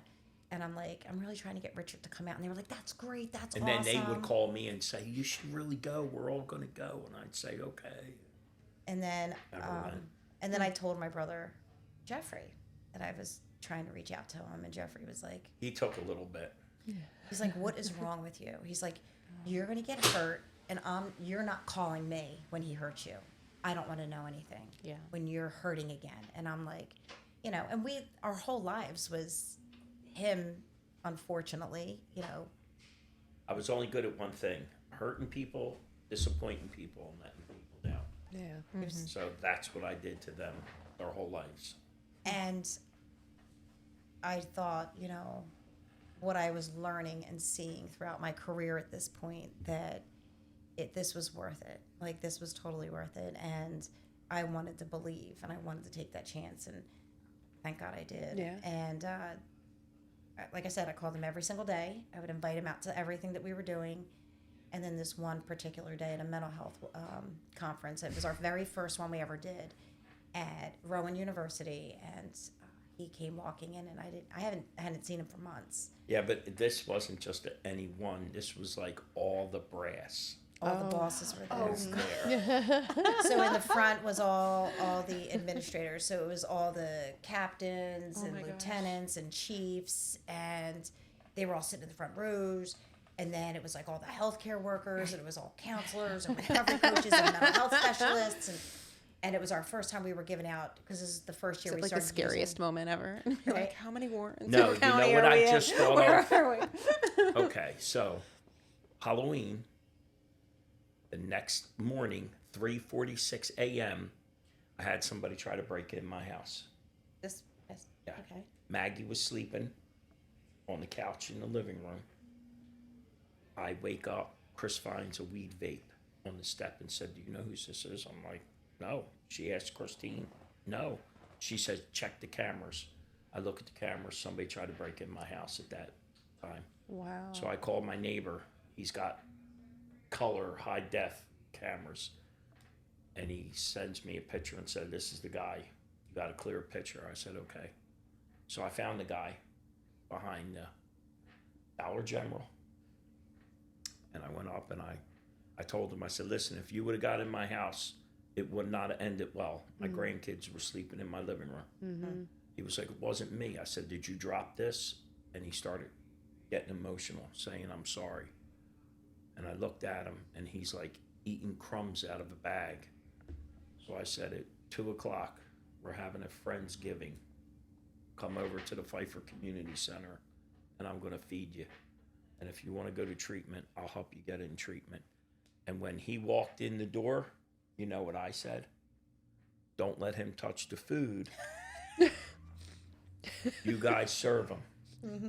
And the reason why I'm telling you that, because when I walked in that room, they said, don't let the homeless guy touch the food. I said that. Somebody get him his food. So he Because walked I looked in. like I was... I didn't Yeah. even I recognize. showered. I thought I looked good. Yeah. He looked like a 90-year-old man. I did. Oh in man. the back of the room, and I'm like, I wish we brought my Yeah. computer. You could have plugged that in. I would have did a whole yeah. PowerPoint. yeah, we could have done Yeah. that. See what I looked like back then. Yeah. Frail, Yeah. skinny. Yeah, and then that was that night that I introduced him to one of the recovery coaches, Michelle, and that started his journey Yeah. with recovery. And it's funny. So we talked about that stigma, right? Yeah. And it's very, his hair was always perfect. His suit was always perfect. It was like this perfect. He looked like from the 50s. He did. I Like used to say it all the stepped out of time, 50s. right? Yeah.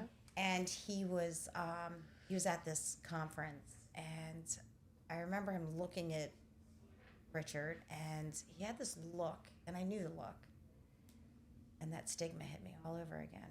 Yeah. And I started like, He shook my hand now. he did. He shook your hand, but I guarantee you ran right to the bathroom. Oh, yeah, dump gasoline on it. And but he gave me that look of like, That's your brother. Yeah. And yeah, And then you wonder, like, did his opinion of you change now? it did. You know? The way he treated me, Yeah. the way he spoke to me, Mm-hmm. it was never the same. Mm-hmm. Never the same. He's never treated me the same. Yeah. I was somebody that he really looked up to and loved to work alongside. Yeah. And that moment, things really changed between me and him. Yeah, that's so It's unfortunate. the stigma. Yeah. Mm-hmm. It's the stigma. And, you know, and I think of him and I think,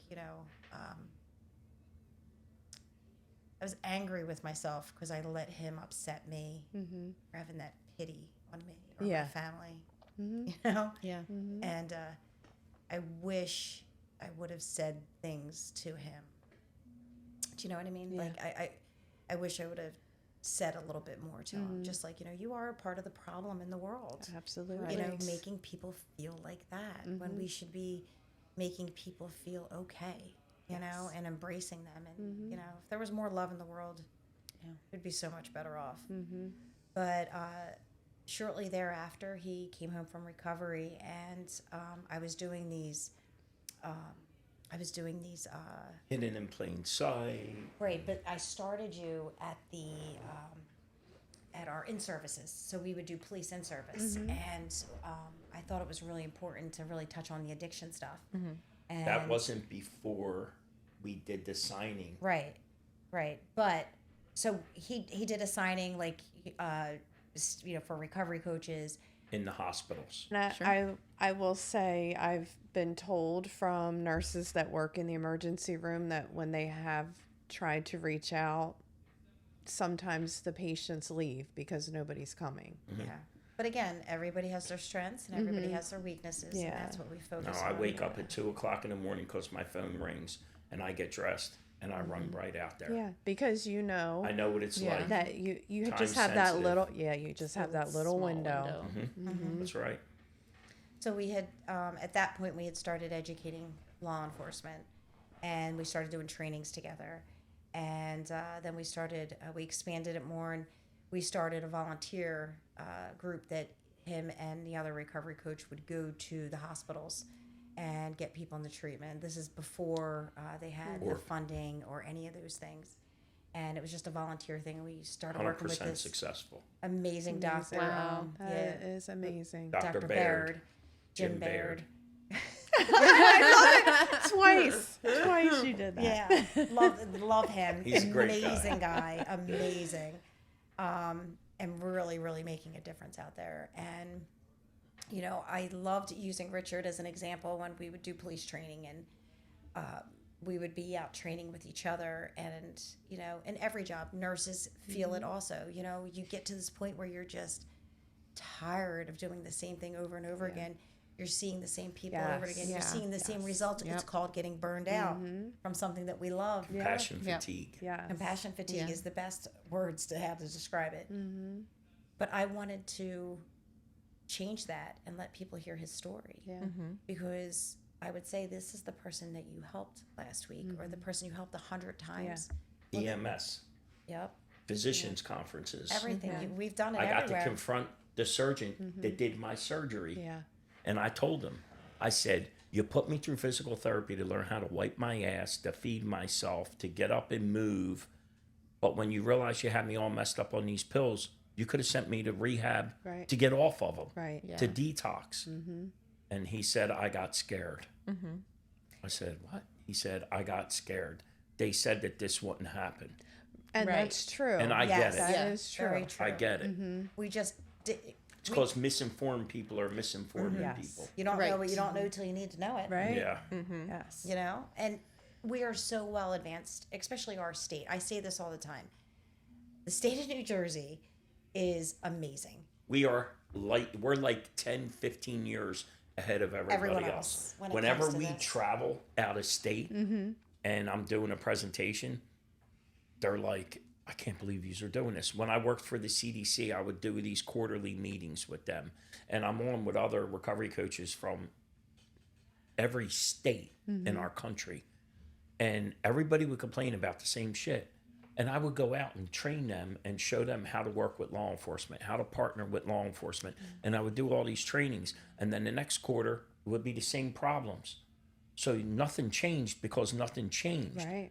And I said, I will not be going on any more of these quarterly meetings. And they said, why? I said, because each and every one of you are the problem because you're not doing anything. Right. So when I left there to go to my current job I have now, they had me, I had to do a exit interview. See, I never had a real job before. I was always a carpenter, right? So I put together this PowerPoint program. And when they gave me my computer, I said, what am I supposed to do with this? And they said, that's your computer. I said, how do you turn this thing on? And they were like, what? I said, how do you turn it on? So I opened it up and the thing came on. I said, never mind. I got it. I said, how do you shut it? They said, just close it. They said, are you being serious? I said, yeah. So remember they had to send me to school to learn how to use this thing. So I go to Burlington County Community College. And when I had to do my exit interview, I put together a PowerPoint. And I did this for my exit interview. But see, I had a new supervisor. And she was like, well, you didn't have to do all this. I said, no, you misunderstanding the point. I said, here's the point. And that was my next slide to go through. Every penny that you spent on me, every dollar you spent on me, I didn't waste a penny of it. Yeah. I didn't know how to turn this damn thing on when you gave it to me. And this is what I'm doing now. And they said, well, do you have any concerns or criticism? I said, this is the next part of my exit interview. I said, you have a lot of problems. Yeah. And I went through everything they need to improve. I'm not going to say you're doing it wrong Right. because you're trying to do something. The only time that it's a problem is when you say, I can't. I can't should never be in your language. Okay? You're having trouble, so you may need to ask somebody for help, which is nothing wrong with asking for help. You know, but I can't, that's bullshit. The only person stopping anybody from doing whatever they want in this room is themselves. You could do anything you put your mind to. And if you can't do it, there's somebody there that can help you.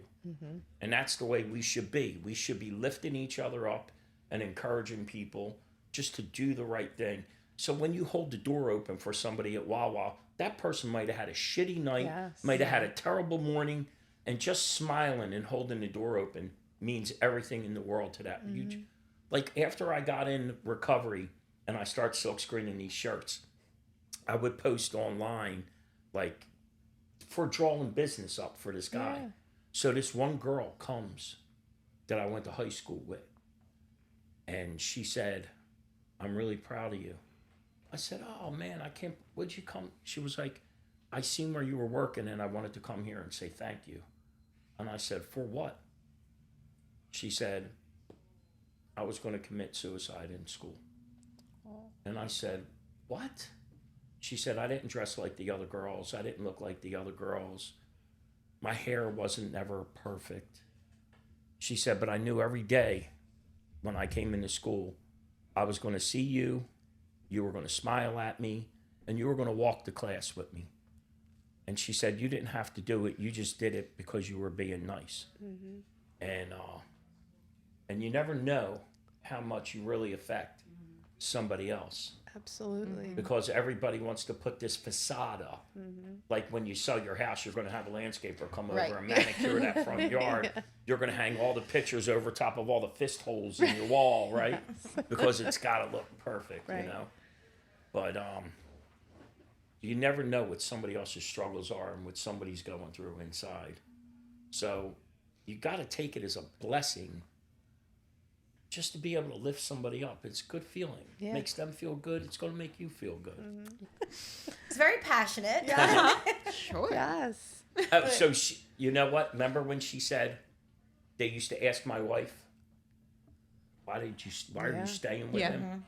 So after I got in recovery and we had a roundtable discussion with like Donald Trump and Richard Baum and the White House, right? It was a year after I had just celebrated 1 year, and then it was my birthday, May 4th, that we got invited to this roundtable discussion. Wow. And Jacqueline Hackett was the head of the White House staff. With Richard Baum, yeah. And I see her like every couple years. I still see her. And after I got done sharing my story with them, she said, are you still married? And I said, yeah, I am. She said, "You're married to the same woman?" And I said, "Yeah." Did your wife have a drug and alcohol problem? I said, "No, my wife never smoked pot, she don't drink." She said, "Why did she stay with you?" I said, "That's a good question. When I go home, I'm going to ask her." I'm gonna find out. So when I went home, I asked my wife, I said, "What the fuck is wrong with you?" And she said, "For what?" I said, "Why did you stay with me? Nobody in their right mind would have ever stayed with somebody like me." She said, "That wasn't the person I fell in love with. That wasn't the person I married. And I knew someday if you would stop all this foolishness that we would all have you back again." And she said, "Look at you." I said, "Okay, I got to make a phone call." And I reached out to Jacqueline Hackett and I told her what my wife said. So I love that We you closed followed the up. loop. I know I was We going to say, closed the I loop love here. the follow up. she asked a question and I thought that was a damn good answer she gave me. So Yeah. Yeah.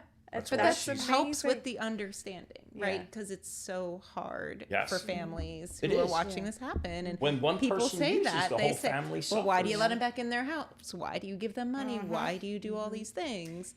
And it does help to close that loop and help people understand. It's the hope, right? Yeah. You can't The ever And make that- somebody lose their hope. Hope is free. This Doesn't is the cost you purpose nothing. of all this, is for people to see 34 years he struggled with his addiction.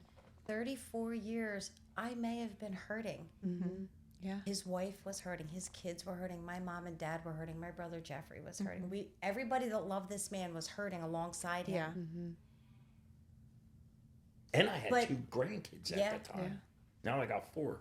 But we want people to know that this is possible. Yeah. The love is always, it's not that I didn't love this man. I love this man. He's my brother. He's my big brother. I have him on my phone as my big brother. I never took him out. He's my brother. I love him. I adore him. I am so proud of him. Yeah. I forgot about that pain. That pain's gone. It's not there anymore. I mean, it's there. Right. Like the memories are there. But that wasn't him, just like my sister-in-law said. Right. That wasn't him. Yeah. Yeah. Now, That these was that past 9.5 disease, you know? years, those memories are superseding, He's the amazing. bad. Look Yeah. at all this amazing. He's helped so many families, not just people struggling with substance use. And I say this to people all the time, like, he doesn't just help people that are struggling with substance use. Think about all the people that love that person struggling with substance use. Yeah. They're the family. He's helping families. And he's confirming their hope, right? Because having hope that somebody's coming out of it doesn't take away the anger and the hurt and the pain that you're feeling. And that's where when somebody has that, well, why do you have hope? Why do you care? Why do you keep doing that? That's not helping somebody who still feels the pain. Right. Because you're still going to fight through that with that hope. So I had there's been quite a few people that lost their fight.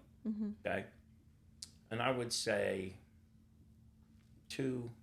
I had 2 moms, 1 dad, blame me that it's my fault, and I had to tell them it's okay to blame me, but I don't take responsibility for anybody's recovery except my own. So therefore, I don't have to take responsibility for their relapse, or if the God forbid unfortunate happens.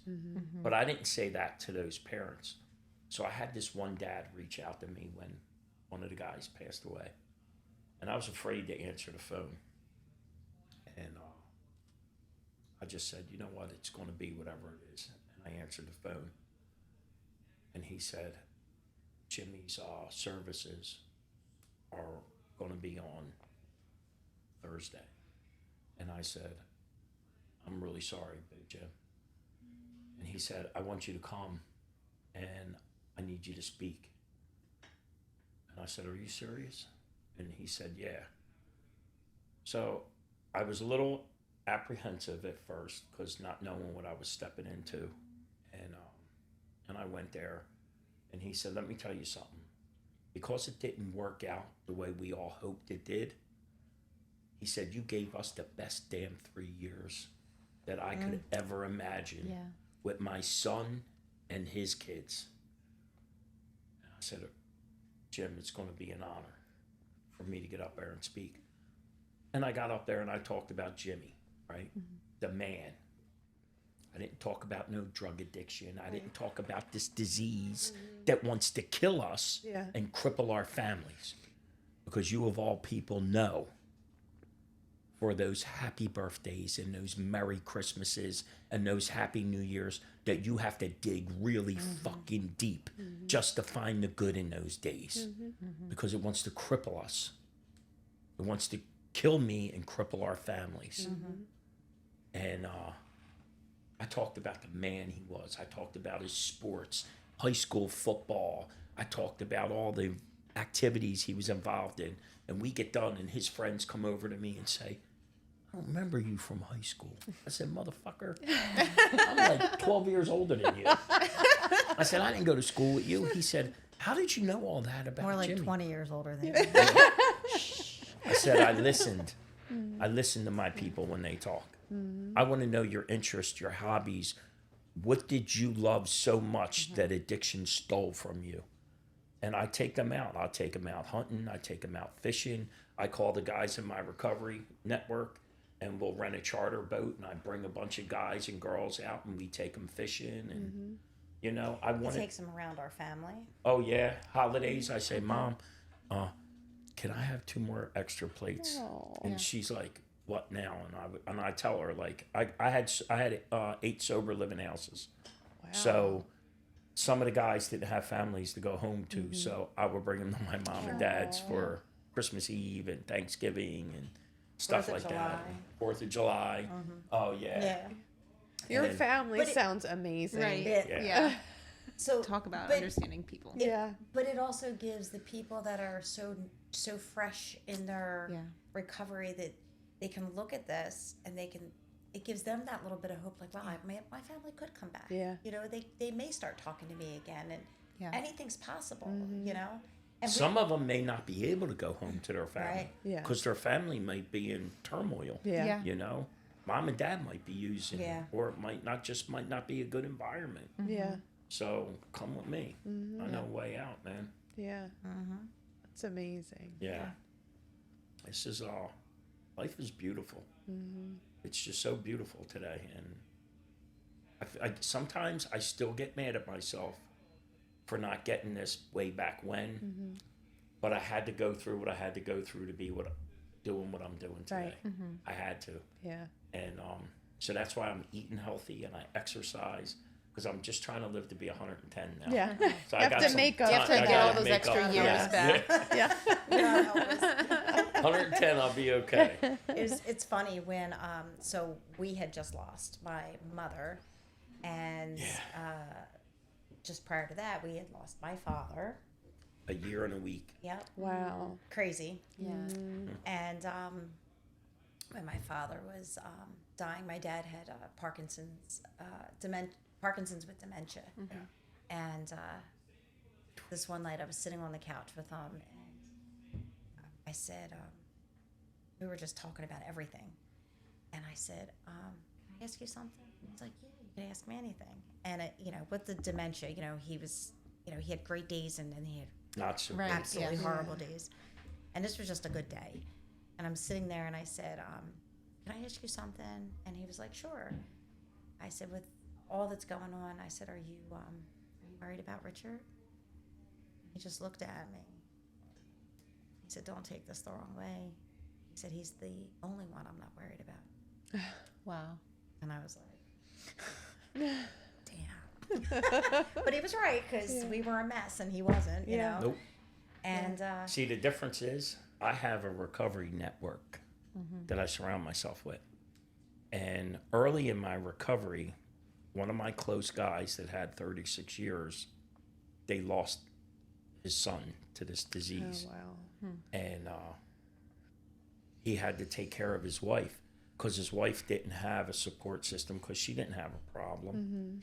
And so we brought our meeting to the house. So we would have our NA meetings there. And we brought different guys and we would always be together. But she didn't have that. So she didn't have that strong group of women to surround herself with. And come on, let's talk about it.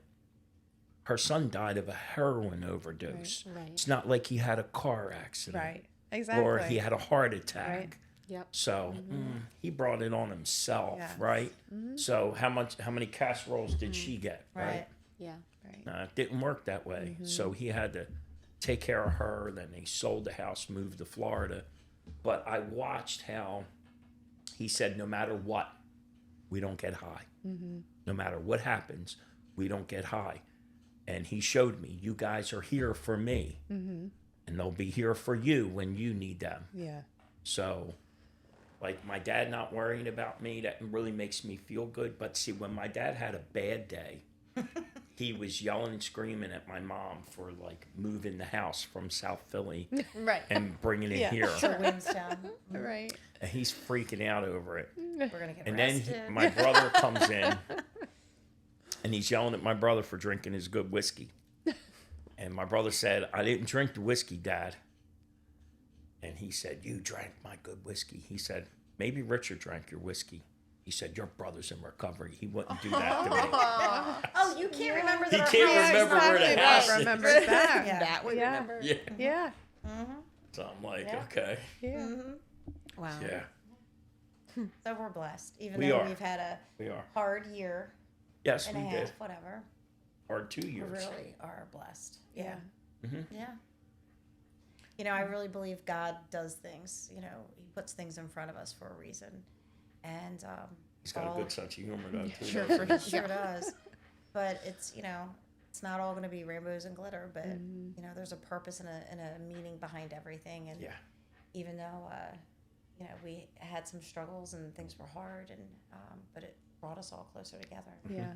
There's a lot of love and Yeah. Yeah, definitely. It's an amazing story, both of you, and having the opportunity to hear it from your perspective, you know, what's happening to you, but then to have your sister here to share how that feels and looks from the family's perspective is amazing. yeah. Absolutely. And it was a long time. We just spoke at her class. That's how we And, we but usually before have a that, it's PowerPoint been, that we do like this whole thing. Yeah. Oh, really? oh, yeah. And just so anybody that's watching, her is my sister-in-law Megan. Do you want, if you want to? We didn't say hi. She's working on her. What is it? Shout out to her professor, Yes, Mr. Sims. Dennis Sims. Mr. Sims. I am currently in the 3+1 program with Rowan. I'm getting my bachelor's in criminal justice. Bachelor's in nice. criminal justice. Yes, she hasn't decided what she's doing with it yet. I wanted to do probation and parole. Yeah. But then they were like, you're going to have to get through academy if you want Right. to go. Yeah. And I was just like, no. Don't let that scare you. Let's talk. It still could happen. Let's talk. But then Don't give up on your dreams. Amy is actually the main reason why my original major was nuclear medicine technology, MRIs and X-rays. Here, you should. Yeah, I was gonna say, give her a mic. Yeah. Don't look at face. Okay. So, yeah, sure. There you go. Okay. Listen up. I'll just let her. Come on, Amy, share the mic. I'm jumping in. This is the most people we've had in this room. I know. That's cool. I like it. Okay. So I originally started at RCSJ right after I graduated in 2019. I wanted to do nuclear medicine technology, MRIs and X-rays. And at that time, I was working at a Girl Scout camp, and we went on a field trip. I got hurt. Somebody hit like our bus, and I was the only one that got hit. My head hit a wall, so we'll hit the window. I had a concussion. 2 weeks after that, I started a new job, worked at the law firm. I currently left the law firm. So I went back to school right after my mom went through her breast cancer, which she's all good now, thank God. And I switched my major to criminal justice because Amy was like, you would be really good with hunting people down because That's a great reason to pick I it. know. I love that. because it's just the motivation and the no filter, and I just don't care. Yeah. Like, I will come after you. It's That just bad bitch exactly over who here. we need in probation and parole. Yes. So, but I want to help those individuals that, help, like, getting back into our system. I believe that there are so many people out there that just don't have the correct resources. So if I could be that advocate, that would be great. But then I was like, well, maybe I should do social work and get into that and help the children that do not have a voice and need an advocate, because my younger brother was in foster care and my mom adopted him. And then after hearing his story and everything that his parents did to him at a young age, it's really messed up. So I believe if I can have a voice for any individual, why not?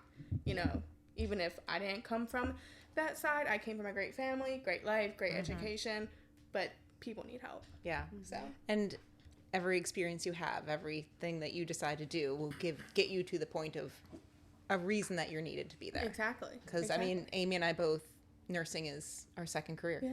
You know, we've both been through stuff that brought us to nursing, and it's what Nursing. makes us really good at our jobs. Exactly. I haven't had the chance yet to get into that field yet, but you know, even if it's not addiction or awareness with anything else, but I would really like to help the people that need help Yeah. to get back into society.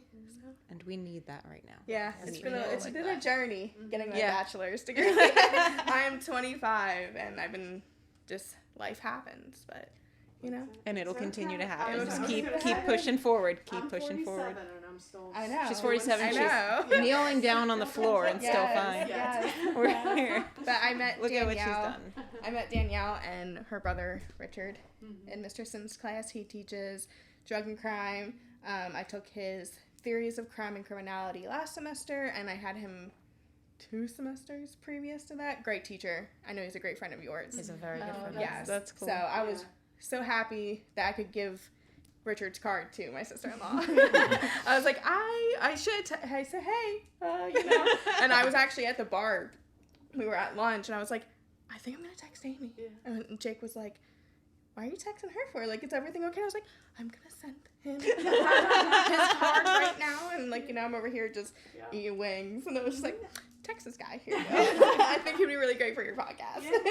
Yeah, So, so but I'm so yeah. happy That's that you awesome. did that. Yeah, thank you so much. Yeah, This has been really cool. Yeah. Well, here you go.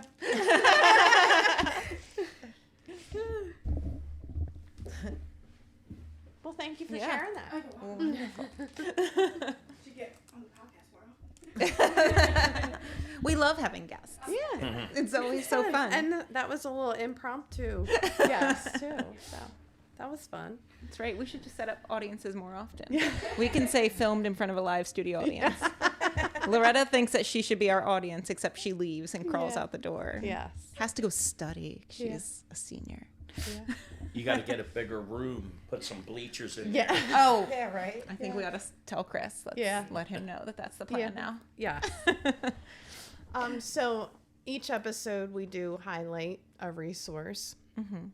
So I actually wanted to highlight New Jersey Rise or New Jersey Rises. And J. NJ Rise. Rise. NJ Rise. Okay, I keep doing that. NJ Rise. Okay. And if they want to contact, should they call the 833 number? Yes, they can call that number. Okay. So the number to reach them is 1-833 NJ Rises, but it's 833-657-4737. Yes. It's the same. Okay. All right. And then I don't know, did you want to You share can give your it. Okay. And Richard is a recovery coach, and his phone number is 856-602-1118. Yep. Yeah. If you look me up on Facebook, my phone number's on there too. Okay. So And if they call this number, what happens? I answer the phone and say, "This is Richie. How can I help you?" And if they're struggling or they have a family member that's struggling, I can assist in any way, whatever recovery resources they need, whether it's detox, inpatient, residential, sober living. Family members need support. We have a all recovery meeting that we do every Thursday night at the Pfeiffer Community Center. It's not NA or AA, it's all recovery, whoever needs it. That's And in it's set up Williamstown. for, we started it for like mom and dads Yeah. and siblings having a loved one struggling. And then we had a treatment center came and said, "Hey, can we come in the meeting?" We were like, "Yeah, come Oh, in." wow. And then it just started growing. People in recovery start coming in, and then mom and dad started learning from the people that were in recovery, and the people that were in recovery started seeing how bad they were affecting mom and dad, and it just turned out to be an amazing thing. So Oh, that's now amazing. we just brought it back. It's Live Recovery Network, and it's just I don't know. I don't know how there's only 24 hours in a day, and I do like 48 hours worth of work in a day. In a day. So Yeah. I don't understand how I do it. My wife said you sleep like 3-4 hours Yeah. a night, and then you get up at 5 o'clock in the morning. You go to the gym, and then you come home and get changed, go right to work. And It's because you're doing something that you love and you're passionate about. I love it. I love it, and I don't ever want to stop. Yeah. Yeah. It's amazing. It is. Oh, and by the way, when we were talking, and she was talking about my mom and dad like losing everything. You see these pants I have on? Yeah. Yes. I drew these pants up in 1984, and I told my dad, "You got to make these pants." And my dad looked at these pants and said, "Nobody's gonna buy pants with holes in them. What are you, crazy?" Yeah. And look at us. Look at it now. Yeah. I spent $47 on these damn things, and it don't have my name on the back. Right. If we would have made them, it had our name on the back, Yes. right? If only he had listened. Only Yes, he had listened. Yeah. They've been Aw. millionaires. Yes. Yep. All right. So, do we have any? It was so lovely to have you guys. Yeah. Like, this Thank was you. really Yes, great. I- I loved Thank hearing you. your story. Yeah. I'm I'm so sorry. I grateful. know we were. Yeah, it's 8 So 11. our tech producer's over there flashing me a 2 Yeah. because we've hit the mark. Yeah. So Really? you are But longest it's podcast, a- but I I am think it's so sorry. No, no don't be sorry. apologies This needed. this was absolutely amazing. Yeah. And I think it's going to at least touch one person. Absolutely. Yeah. Yeah, and the more Which people is that we important. can help is Yeah. that's exactly why we're here. Okay. So we really Yeah. appreciate And it. if anybody ever reaches out to you, just give them my number Okay. if they need help. Thank you. Thank You're you so welcome. much. He's Thank you. amazing at what he does. Yeah. He really is. It sounds like it. Yes. That's for sure. But we are very grateful and we're going to wrap it up. Yes. And in closing, we hope we helped a few of you feel more validated, more heard and seen. If you're supporting someone who's lost a child, please remember to say their name, talk about them, remember them. And as always, we are here because of Eli. Thank you. Thank you. Thank you. Thank you.